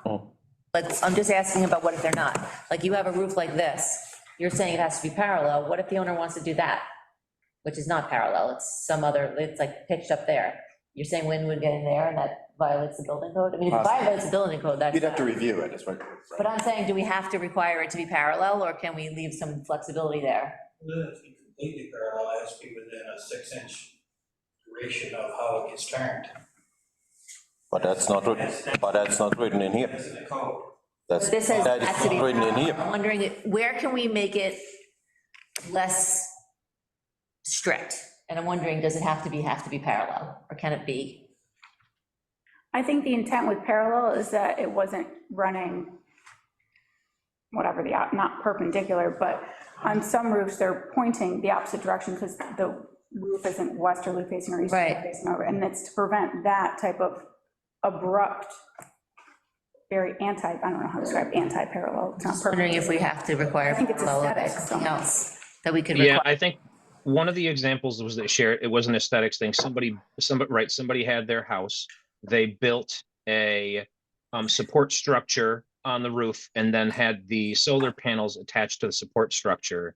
And it, at the very least, it was not aesthetically pleasing to their rear neighbors, for sure. And yeah, that was one of the examples. I know we talked about this a bunch, but this came up a We while had some ago. pictures. Yeah. But you know, first of all, a solar is something technical, and there is some optimization with sun angle and things like that. And the roof might not be the optimum angle for a solar panel, by the way. And if we talk aesthetics, I have right one, a really good example in front of my nose.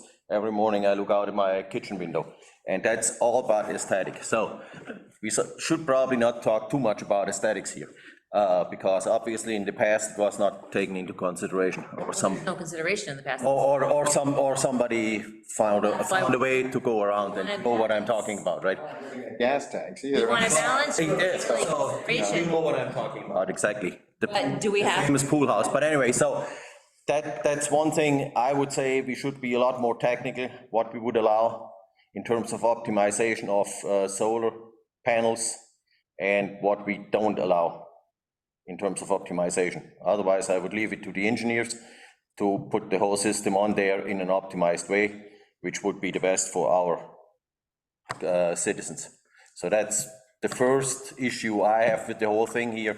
That's too much in terms of it's up to the planning board to decide. I think we can't put anything out there because then every architect and every engineer and whatever has to come in front of the planning board and discuss for 4 weeks what we can do and what we can't. So we need a set of criteria which are absolutely non-negotiable. And then we can put a little bit of negotiable in there, in my opinion. Second of all, that's a legal document, and the definitions need to be reworked because some of the definitions are plain wrong in terms of technical terms. Like what?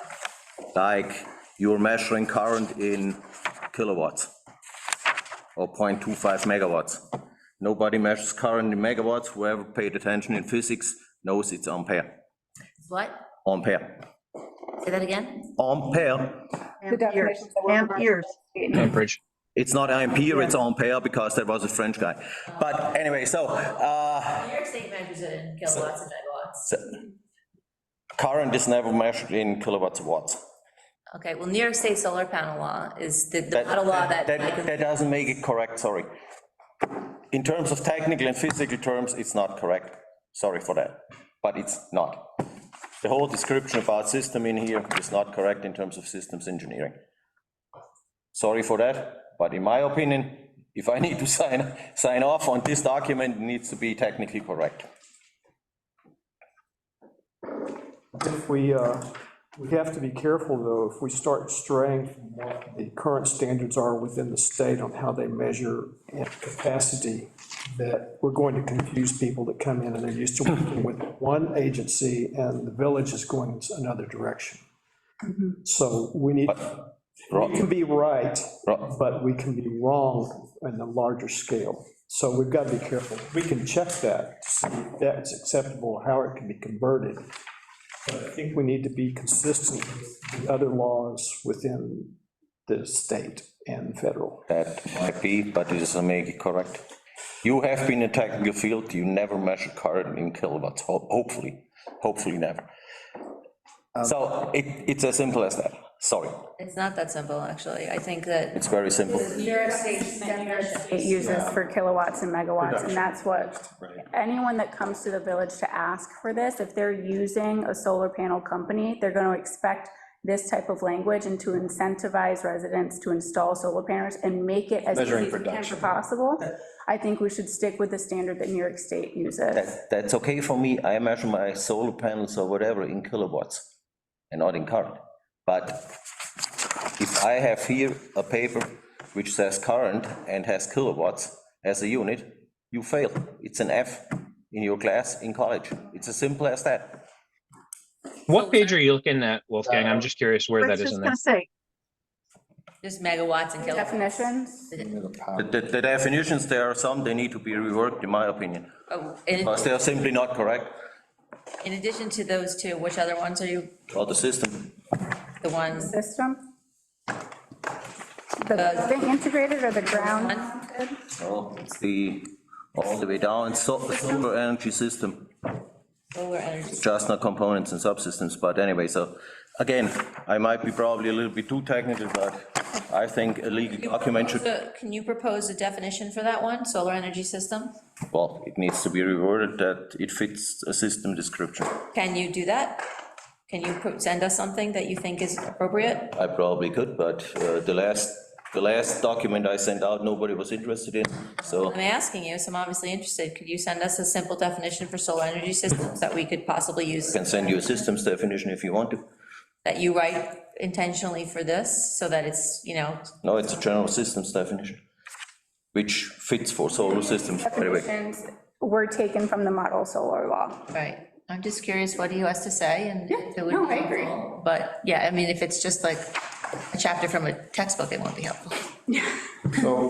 So just back. Well, and I think the good thing about all this too is, right, if if a definition has to be reworked, or if the trustees say, if you look at like tier 2 and we say, no, we don't want it to be 500, we want it to be, 5,000 or something like that. Those are, those things fit into what's the work that's been done easily. So, I mean, those I would say are more minor changes, right? I don't think there's anything in there that, changes like that, cause this to go back and be reworked. It's really just cleaning it up and making it clear. And if there's places that, right, we can take something out, whether that's, parallel to the roof or something else to simplify it. Again, I don't think there's anything like that, is a huge, undertaking to go and fix here. So just backing up a second, first I should say, this must be very difficult and time-consuming to work. I appreciate the planning board's efforts. I think it's the most important thing to say to begin with. I should have started with that, because I can't imagine how this must have, it's not easy to draft something like this. But I guess, so just backing up, we want to encourage solar development. We want to, I think the intention, it sounds like, is there any safety issues addressed here? Or it sounds like most of it is really just to make sure that we prevent, I think in some ways the aesthetics, and prevent kind of these ground 1 or ground 3 or large ground level projects that kind of become unsightly or intrude on neighbors, I guess, property rights in some ways, even aesthetics I don't want to use again, but that's really what we're trying to do, is just make sure we encourage solar. I think I don't think there's any safety things addressed here as far as I could see, but maybe I'm missing something. But it's really just to make sure that when things go into place, it's not too big or unsightly, I think, in a nutshell. Is there anything you want to add to that, or is that roughly right? Well, I think it's, as you move down into into sections 8 and sections 9, the permitting requirements, again, permitting for tier 1, that's the easiest piece. But as you move down into tiers 2 and tiers 3, Right. That's where there is mention of things that are safety related. Oh, yeah, when it right, comes to that's right. access roads, lighting, when we come and talk about not so much the decommissioning plan, that's, more for, more to help the village. But as you talk about maintenance plans to maintain these things, That's as right. you start to talk about, the exterior lighting, screening, visibility, environmental resources, things like that are really in there to address certain aspects of safety. And also, I think the encouragement of it, well, I know that you look at it, or not you particularly, but one could look at this and say, okay, well, how is this encouraging it? By having some new local law with all these things, it's all spelled out now. It's not somebody going to Mike and Mike trying to figure out, well, here's what I'm going to do. Maybe it needs to go to the board. It's a special case. How are we going to treat this the same for everybody? Here's the guidelines. Here's what you have to do. So I think that promotion, it does make it easier to be able to Yeah. follow this stuff along. So kind of to Wolfgang's point, in some ways, there is a lot to planning board discretion here, but it sounds like as far as the generic, kind of the general, where 80% of the projects would come about in Lansing, where it's a modest project on someone's roof, this would not, Probably. that would spelled out, and the planning board really wouldn't be involved in this, and Mike, from your point of view, No. the Yeah, 89% and that- projects yeah, just and that wouldn't was really the be goal. affected. Let me ask you, And Mike, back to your point Yeah. of, is it a burden on the owner for the paperwork? In general, the companies who are Contractor. doing these are filling out the United Yeah. solar permit that the state hands out, where we're actually kind of making it a little bit easier for them to fill out the information. And the selling and decommissioning plan, that wouldn't affect the, except for, Machine plan, You're just- it was suggested. Right. We put that in, and we yeah. kind of molded it to what the village could do. so when you issue a building permit, are you inspecting at the beginning and at the end? When I get a, for a solar array, Building permit. Tier 1, does that require 2 inspections now they from come you? to me, they take the application that we have, which gives me all the information. That's provided to me, and most of that is provided via an engineer. We'll send that over to the design. I have to look at, basically what I'm looking at for, let's say it goes on the roof, I have to look at it for fire code, because you have certain codes where firemen have to have certain lanes, you can't have over a certain percentage of the roof covered itself, so I have to do that. As far as the engineering goes, I have nothing to do with the engineering, that's designed by someone else, that's why they give me the application, they give me all the information that I need for that. So again, because we're requiring them to get a building permit, It doesn't. it does. But I'm wondering if we can eliminate that, so I'm asking, what is, like, a village solar application, what is the building permit adding? It's adding you inspecting it at the beginning, physically on site, before and after? Similar to a roof permit, I get some building permit, which I have to go out and inspect what I have to inspect for that. And if somebody puts in a new roof, there's a building inspection before and after? It's a new roof, Yeah. I'm just trying to see what we could simplify. Yeah, I'm because just right wondering, now, like, could you just do a solar panel? right now, do you charge to come out to look, like at solar panels? And Inspection, I'm right. going to verify. Yeah, okay.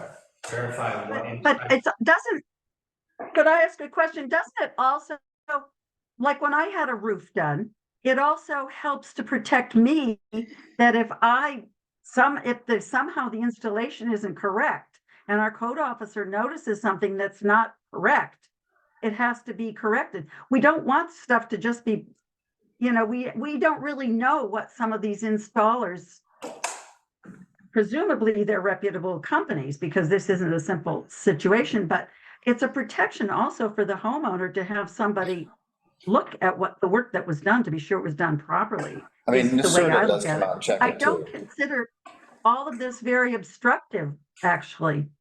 I'm not seeing where the obstruction is coming from. What do you mean obstruction?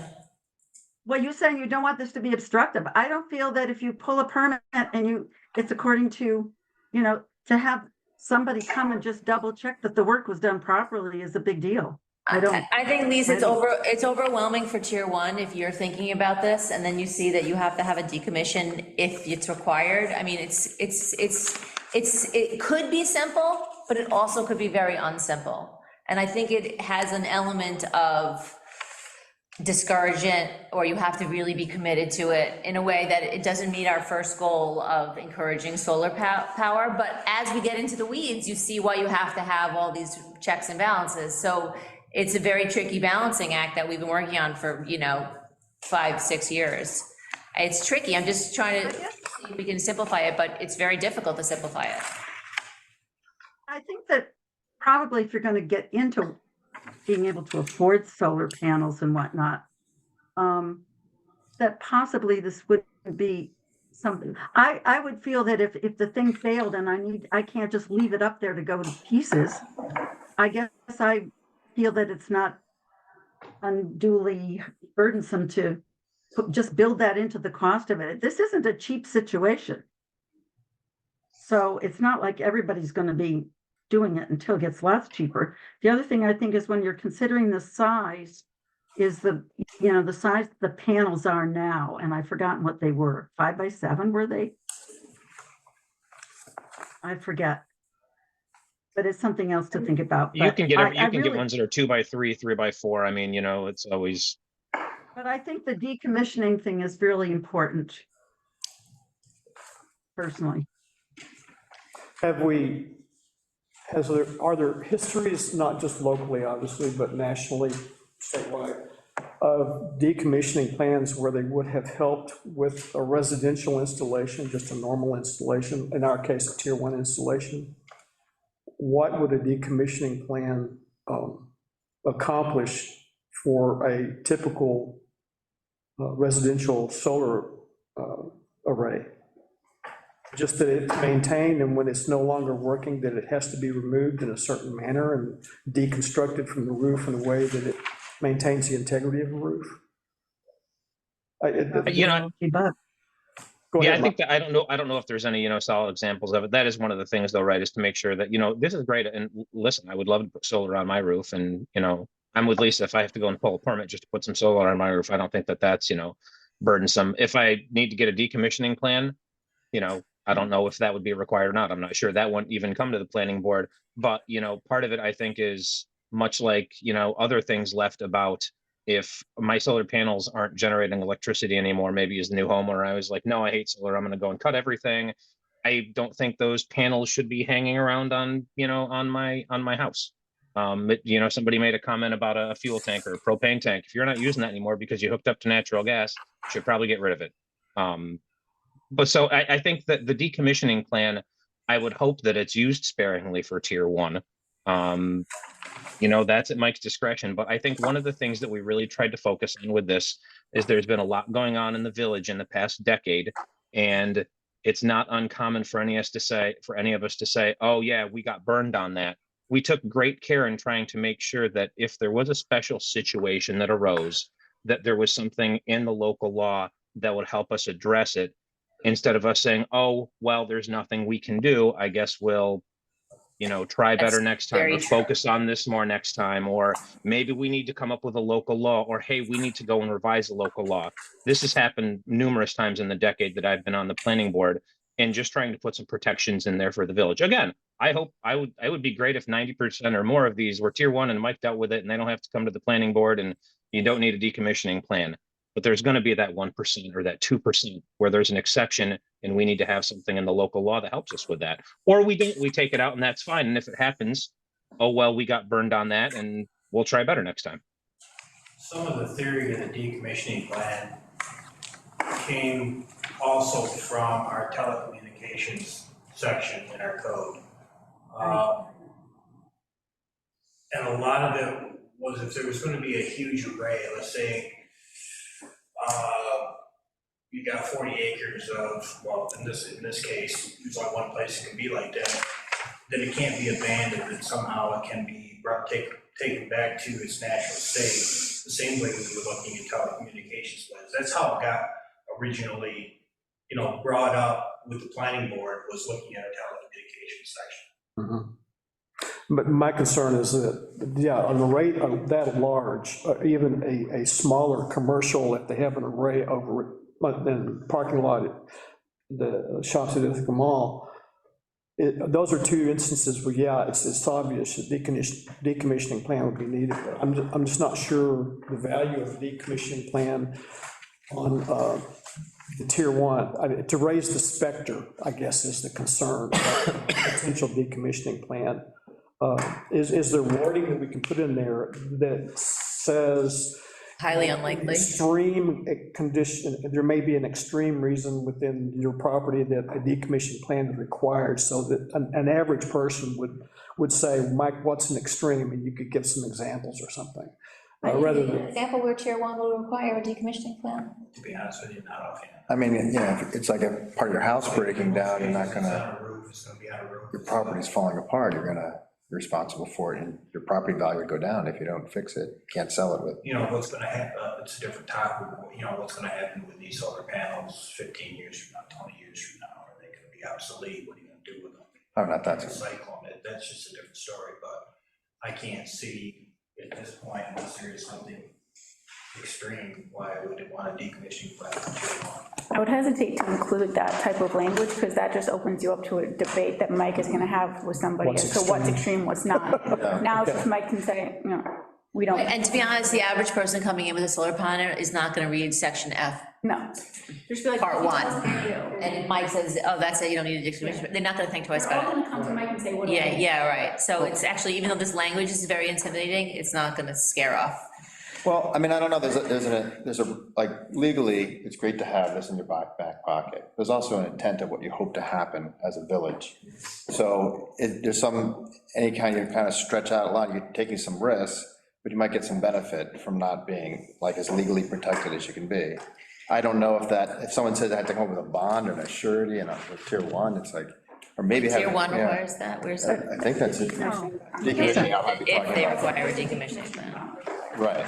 15% of Yeah, your yeah. expected removal. So in the model law, decommissioning plans are only, I believe, in tier 3 and 4. We obviously eliminated tier 4 here. Yeah. We added them for 1 and 2 at the discretion of Mike and the planning board, Yeah. just for those cases if you wanted to. Right, and the discretion, I guess, is if you're just, so who, So Mike's a reasonable guy, but what Right. what if Mike's not our? it's not discretionary stuff here, that's. Exactly. Right. I think the board also found some issue, like, there have been talks about when we haven't given the latitude to somebody to make a waiver, that they wish they had that power to waive it. So that's why we added a lot of things to the discretion of, to make it a little bit more of a flexible living document, rather than, so we must have, or no, we don't have the power to ask for. Right. So giving the discretion kind of allows it to be a living statute. Yeah, I think that makes sense largely, yeah. But Mike and Lisa, did the planning board think about ways to encourage tier one in terms of, I don't know, waiver of fees or some kind of like, other kind of incentive system? Because we do not really get the incentivizing feel that we were hoping doesn't feel for. like it's better for.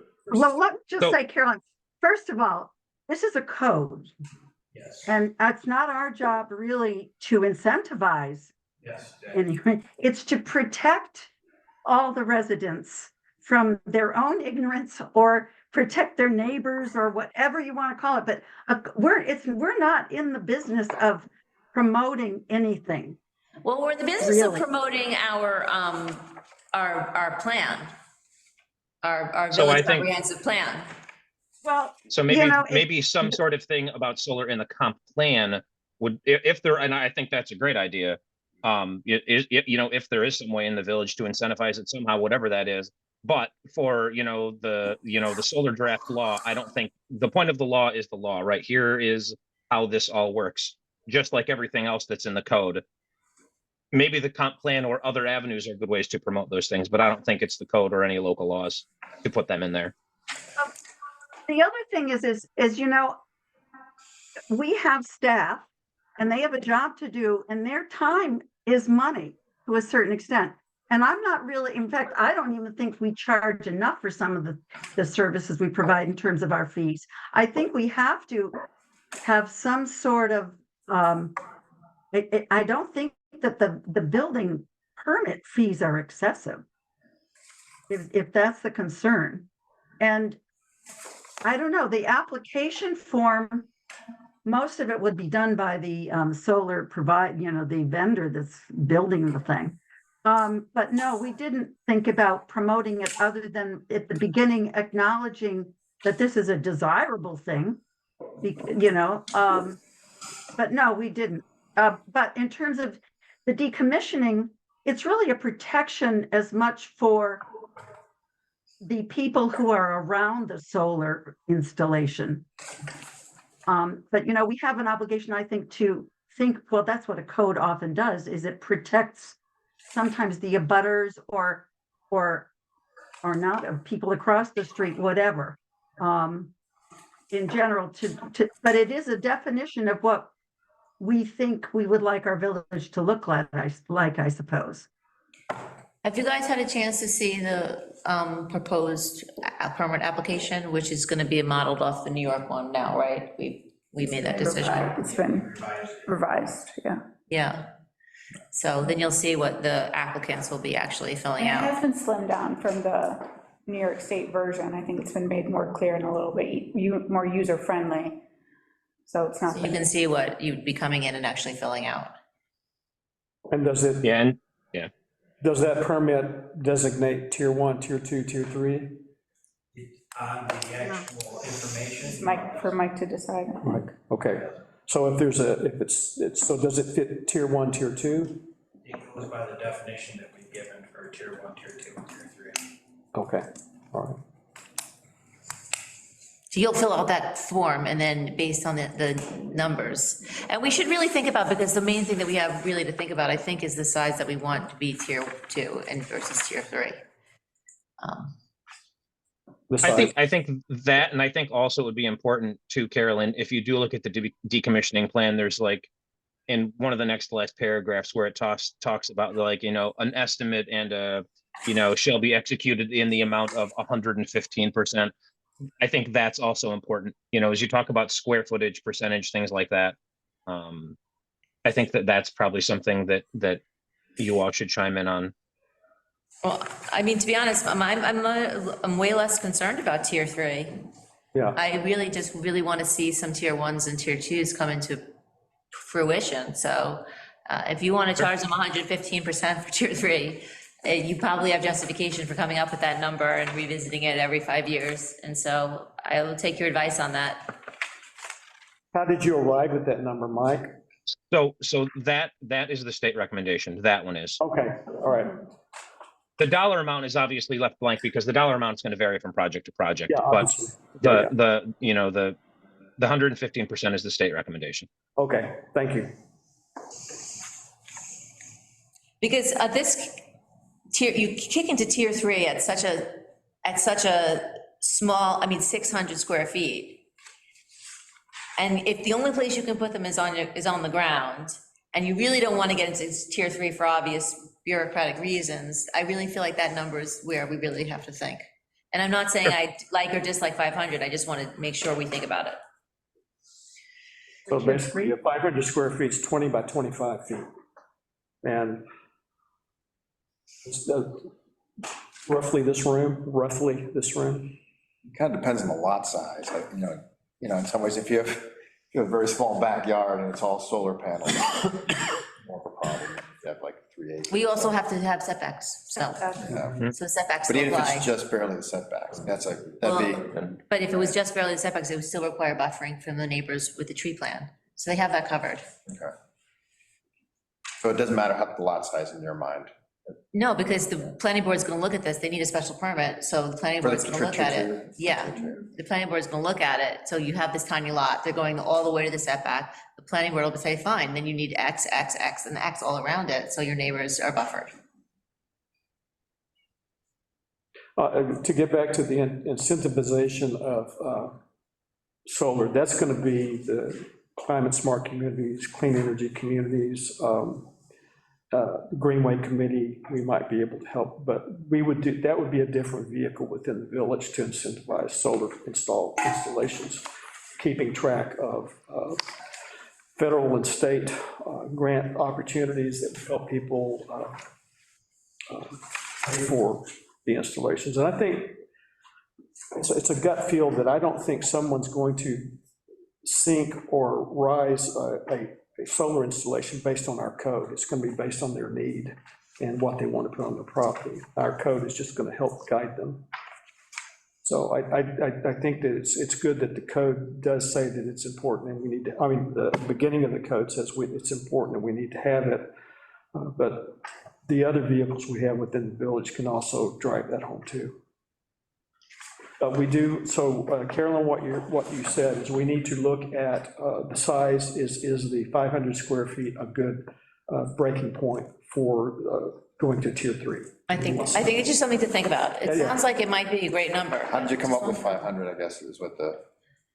Gosh, I don't even remember. Do you? So I tell you what, if you look at the model solar law, it's vastly higher. And if you looked at some of the sizes that they recommended into there, they were gigantic. It was like a few 2,500 or 3,000 square feet.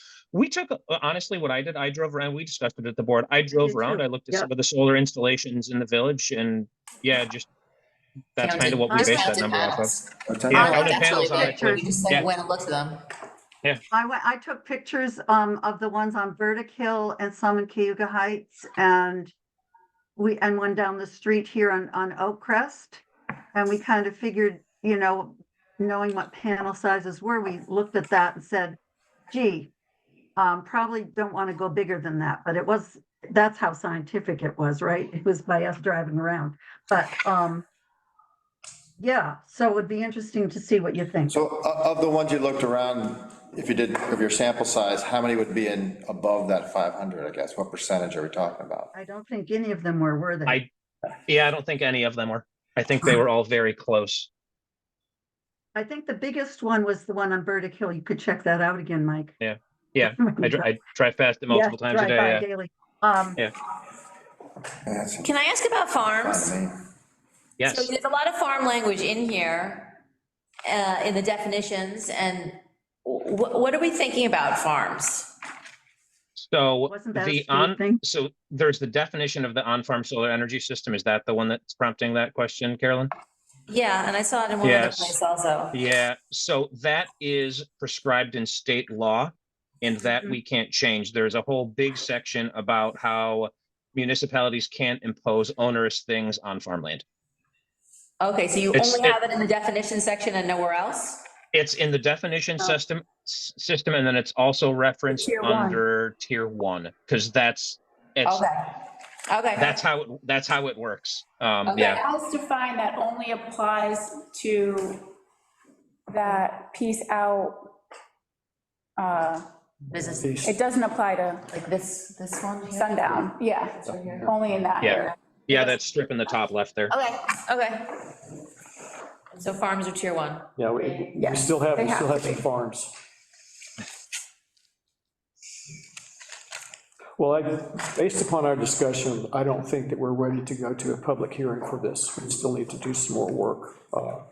So I would propose that between now, how long would you like to study this and work on the sizes and any of the definitions? How long would you like? Would you try to have this ready for our noon meeting, or do you want to try for an evening meeting and have a more public, in case people were interested?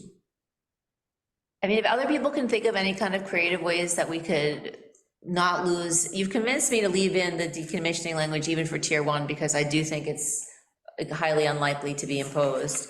But if anyone could think of any kind of like ways that we can make it slightly more user-friendly, I don't think we need so much time to do that. Like, I was thinking about the parallel thing, like maybe we can give a little flexibility there, but I didn't really see anything else besides the size and the parallel where we can create any more flexibility, because you ultimately do want to dot your i's, so. My one question was on the definitions. Are these definitions specific to just the village, or can we reference a section in state code of definitions? So these definitions for them, I think these definitions, there were some that we stripped out of there, but these definitions came from the state, so I don't know if they reference them anywhere else other than this model law. In terms of adding a reference to I wouldn't Yeah. want to force somebody to then go look at the New York All of the State code definitions. in a different book. I don't think Okay, someone would all go do right. that. That was just a question. I was thinking we could strip that out and make it shorter, but if this would save the person time in the long run, that's fine. And we did You know make it a what? little shorter. We took out some that we didn't reference. The model law is, well, what is this? This is 7 pages long. The model law is a lot longer than 7 pages. It's, yeah. One of the things that kind of came out of it though, too, is first of all, we thought, okay, well, this is the same in all 3 tiers, so we'll just put it in the one and then as we were going through it, I sort of thought, if I come in and I want to do a tier 1, I'm not going to look at anything except tier 1. If I'm going to look at tier 2, I'm probably only going to look at tier 2. And so we decided to repeat some of the language just so that when people just focus on what it is they really are interested in, they won't say, well, I didn't see that, or, we want it to be very clear. And I know it, and it is, but we decided it was better to restate some things and make it a little longer, because I think people will skip over stuff unless it's something that's relevant to their situation. So I guess in that case, we could, in tier 2, if you think people might read over that section, decommissioning plan as provided for in section 145-19, we might want to put some language in right there saying, if required. Because then if you're just reading the tier 2 section and you see, oh no, I need this decommissioning plan, under 2A4. Yeah. Maybe we want language there that makes it If, a little and less scary. like if required by, the planning board or. But it was by- So, required. so for a tier 2, Otherwise, it's it required. Might just set up an Yeah. alarm. It's 100% required, a decommissioning Yeah, plan? so- I thought it was Yep, so if you- discretionary. That's for tier 1. Tier Oh, no, one is- No, it says you're at right, the I'm sorry. discretion It's at the discretion of the you have to planning go board, before the yeah. planning board. Right, yeah, that's at the discretion of the planning board. Okay. Tier 1's a discretion of Mike. Yeah. Yeah, I mean, we can add some things in there We like can do that, that. absolutely, to make it Sure. more clear. Yeah. Yep,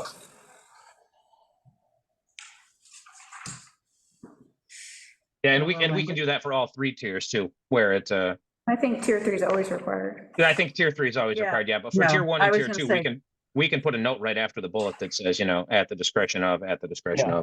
just to make sure that, yeah, it's clear. If you want more information, look down at 10F below.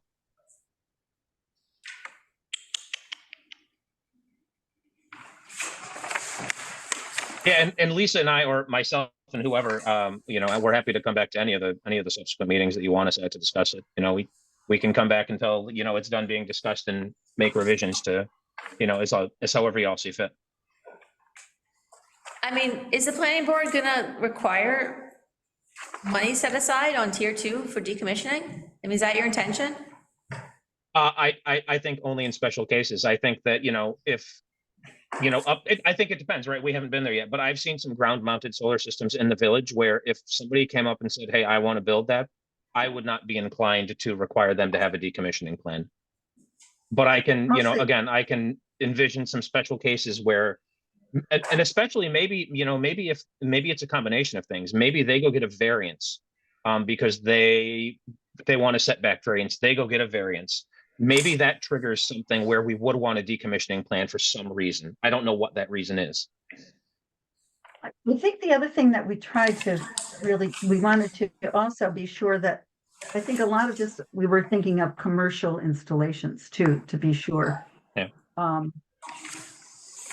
Because I think if it's a residential, that people are more likely to be responsible to keep their real estate value up. I think at But one point at sometimes- the early time, we had divided it between residential and commercial, Right. but that got Yeah. lost.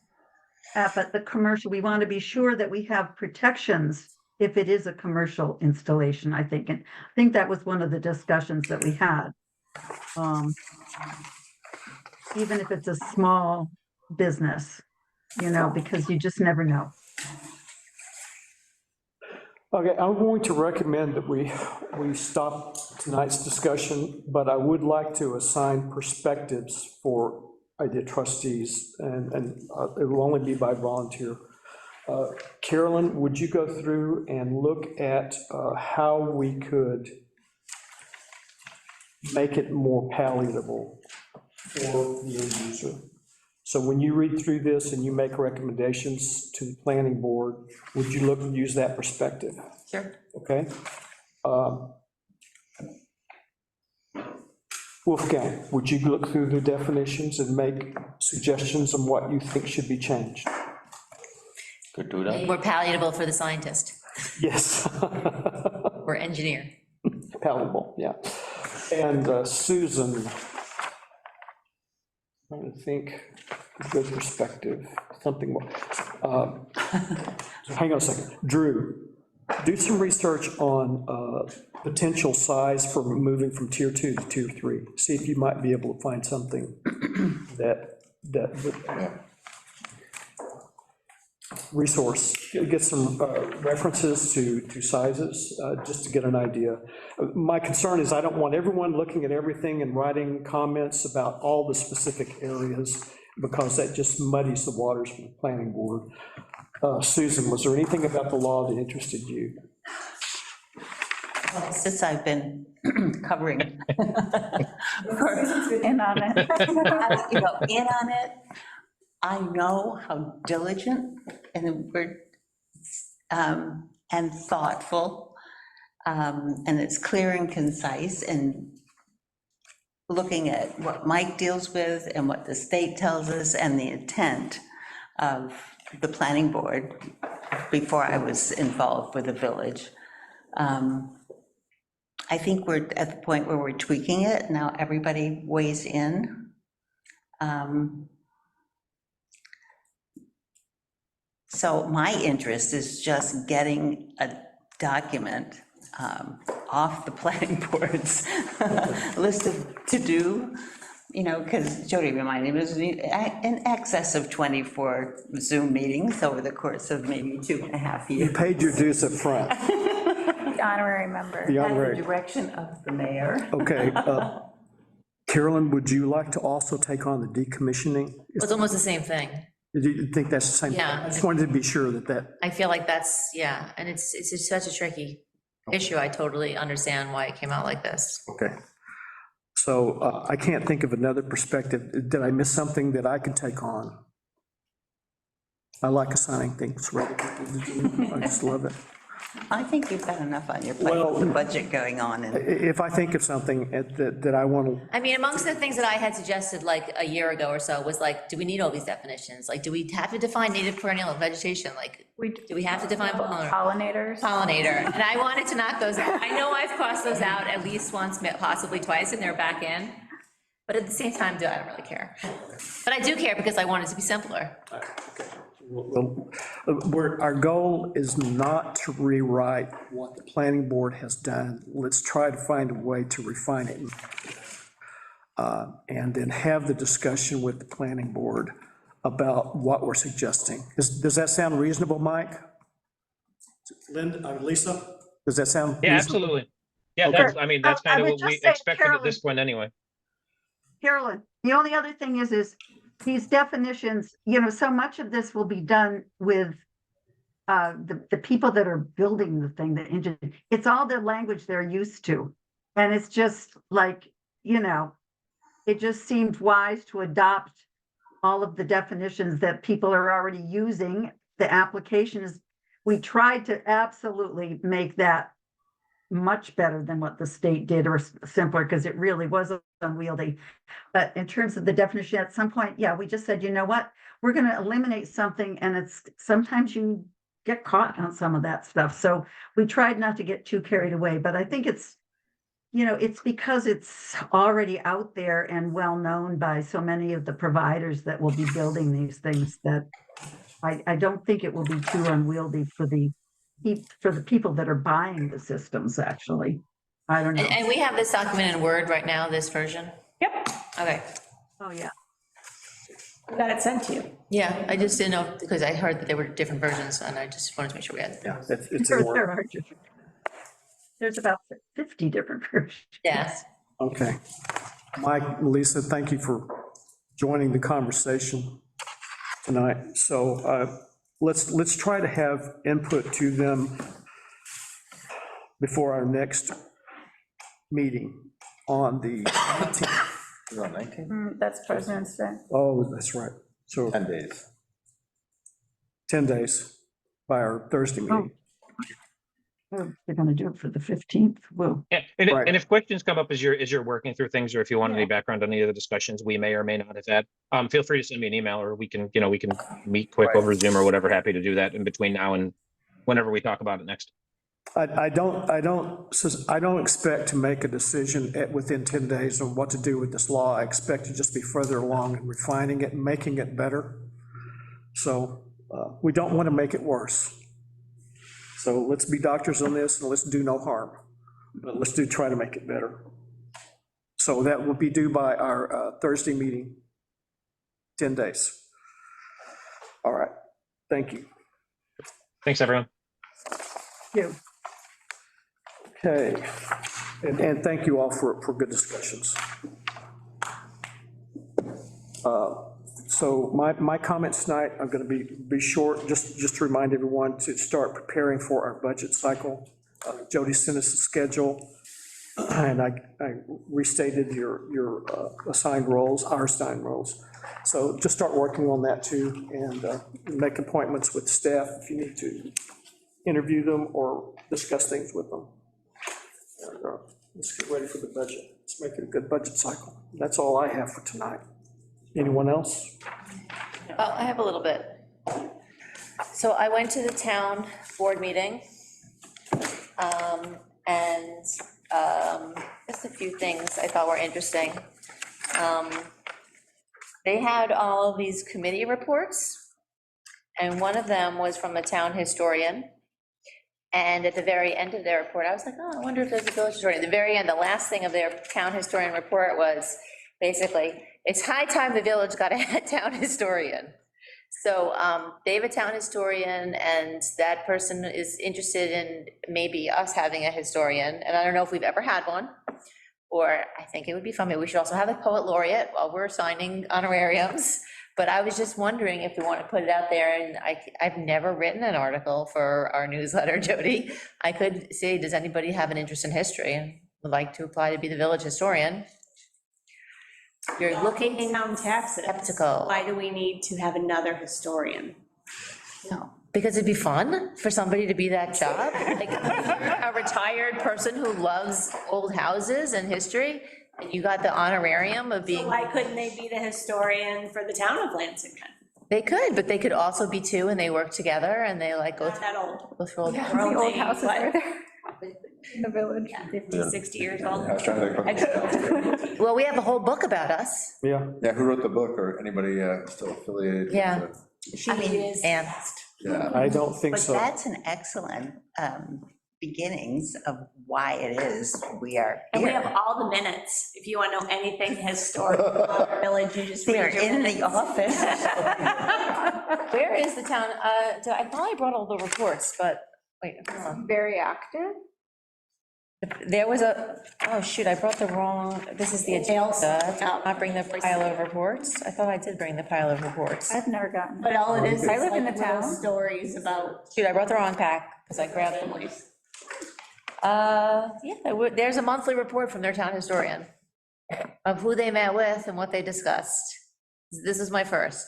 Sounds nice. Okay, so there was also a report from, where's the, oh, here.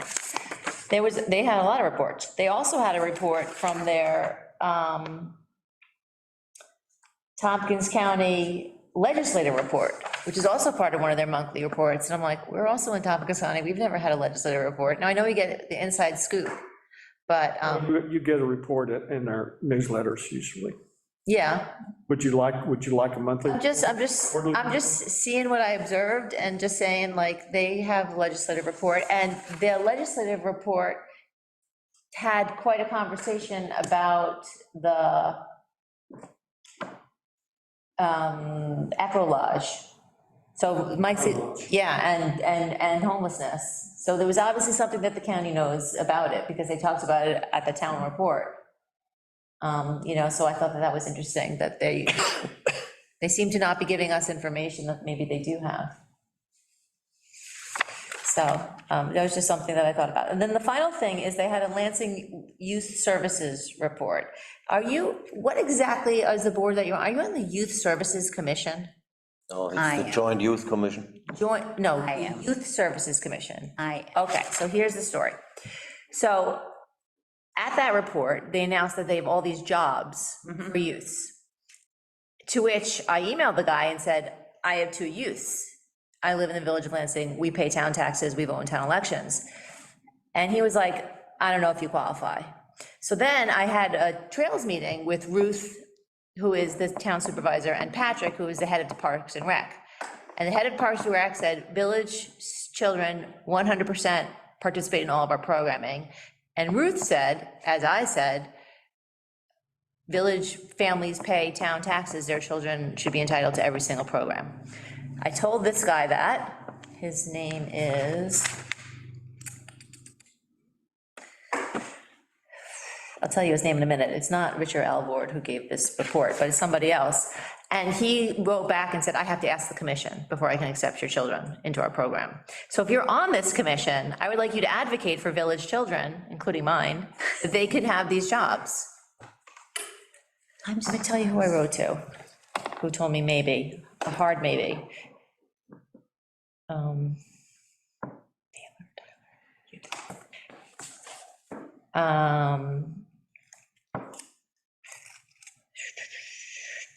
Travis Judd, He's. Lansing Youth Services Program Educator. He's brand new. Okay, he said, hard maybe on village children coming. I have to ask permission. I said, the town supervisor gives them permission, so does the head of Parks and Rec. And he said, hard maybe. Well, if he's new, that totally Just doesn't wanna explains get- Okay. stubbornness. But we already asked the two people, and Patrick emailed him for me to say, those kids can do it. But he said he had to ask the commission. And if you're on that commission, may you advocate for. I know they've got a lot of new people and their job positions now available, and he's brand new. Okay, so if you have a meeting on February 15th, is that when your meeting is, your next meeting? Our next meeting, Yes. but theirs isn't until. Oh, he told me it was February 15th. This is the youth services? Unfortunately, last Thursday meeting was canceled. Our next one is February 15th. I will add this to the agenda to discuss. I will update you with anything I learn at that meeting. That's Travis. And I don't know what meeting that he's referring to, but youth services. I don't know what. I'm going to forward this to you. If you're on this commission, Please. please advocate for village children. The Joint Youth Commission would be the one that would deal with employment of Yeah, not youth not services. youth services. I called the Joint Youth Commission, and I spoke to Beth Bannister, They said. and said she was not the right person to talk to. And she pointed you to, Travis Judd. That's, And Wolfgang and I talked about it. It's there's a lot of youth commissions, that's why I was specifically asking. It's not the Joint Youth Commission. That's exactly the issue. Yeah, well, if you're on the commission that meets on February 15th, please advocate for village children. essentially a town-only youth commission? Well, Well, even if it's town-only, we are the town. yeah, Yes, but yeah, the Joint Youth Commission, the town of Lansing is not covered by the Joint Youth Represent Commission, on the Joint Youth Commission. which means That's confusing me. technically, kids from the town of Lansing are not allowed to participate in the programs. It's only the village of Lansing. Right, but we should be allowed to participate in town programs, because we are also in the town. Yeah. If it's a specific town program, I agree with you. That's what I'm trying to get. Anyway, But Anyway, the commissions that the Youth Services Board and Joint Youth Commission are at a county level. There are some services that the town only provides, and if it's a town commission, that decision has to come from the town. right. the town supervisor was in favor of it. Right. I don't know, So he had to come from the commission. Susan and Wolfgang can't, You're not on that commission? they're not going to influence that commission. Okay, I was hoping you were going to the meeting on the 15th. No. Okay. I knew there was no meeting on the 15th. Okay, so you're not on that commission. So anyway, but if they say no, I think that we should say something to somebody, because we are members of the town, Yeah. So and they have empty jobs. trying to get your children employed. But yeah, one of the jobs, literally, my kid told me is his dream job. It's teaching Dungeons and Dragons to middle schoolers. He said, that's my dream job. Dream job? Teaching Dungeons and Dragons to middle schoolers. Yeah. So I'm trying to get him his dream job. It's right there for us. Just grab it. there's a little bit of competition out there. I think we have already 4 of them doing it. At least. Oh. Well, apparently there's an open slot. I'd like Is us, there? Okay. like to apply. We would like to apply. I think we need to. With the town, with Ruth would, of course, she's. Sure, we advocated for it, She but advocated, but she needs to advocate to the right person. to the right person. Yeah. The other thing, If you need anything from me, I don't think anyone, get it from me, and I'll go to Ruth and say, "Look at taxes, why aren't we, who does Carolyn get in touch with to get that?" Okay. they also had their budget hearing and passed, it was also their, what do you call that meeting where you pass law after law after law? Organizational. Yeah, it was their organizational meeting, so it was really long. But I got to see everybody's salary and how much they make per hour Bring that to our discussion. Yeah. That'd be helpful. for staff. Okay, that's all. Good report. Thanks, Carolyn. Drew? Nothing, I just wanted to ask Jody, or just to more clear, on the 15th, ask questions and get out proposals. What types of, like, Just general So, for questions or instance, proposals, like I want the budget to be Karen exactly said this that much? She wanted a trail, certain place, so then she would bring that to us, and we could say, okay, John could come up with, there would be this kind of number maybe, and are we gonna consider it when it comes? So just all your ideas for, Most of them, I'm telling you what, mainly, John and I just do the budget. We've got you involved just, so that you know what's going on, because someone else needs to know what's going on.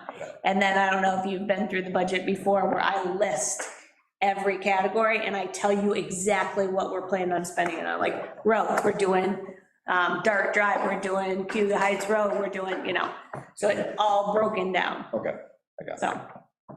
Yeah, Before, you guys were never really involved. It was just the mayor and John and I, and then he delegated it to everybody. Oh, that's a Ronnie invention, I didn't know that, because I came in after you. That's not quite true. I was delegated by Don for some of them too. So I think it's good that you just get new input. But maybe if you can't send him, I can send him that summary sheet that you were talking about from last year. You remember? It's right on the website. It was in the minutes, right? No, it's right with the budget. I've scanned the whole Oh, budget. that's right, Budget is online. that's right, it's at the very end. And then I leave it It's on at the there. very Yep, end. yep. Yeah, if you look at last year's budget, Yeah. scroll all the way to the bottom, that summarizes the projects, and then you don't have to worry about what their accounting number is and so forth, but that tells you what was happening. Right, okay, that's great. I don't know that. Yeah. Susan, No, nothing. nothing? Wolfgang? Nothing. Okay. It was a good meeting tonight. Thank you all. I will move that we adjourn. Second. Susan, quick seconds. And all those in favor, say aye. Aye. Thank you. I remember the last What time do we we had a want to do meeting. with the water and sewer? Jody, what if I have my mom? I'll talk to Joe What? tomorrow. I'm coming in to do the audit. What's that? Nothing much. What's a poet laureate? Yeah. It's an official village poet. We did that. So they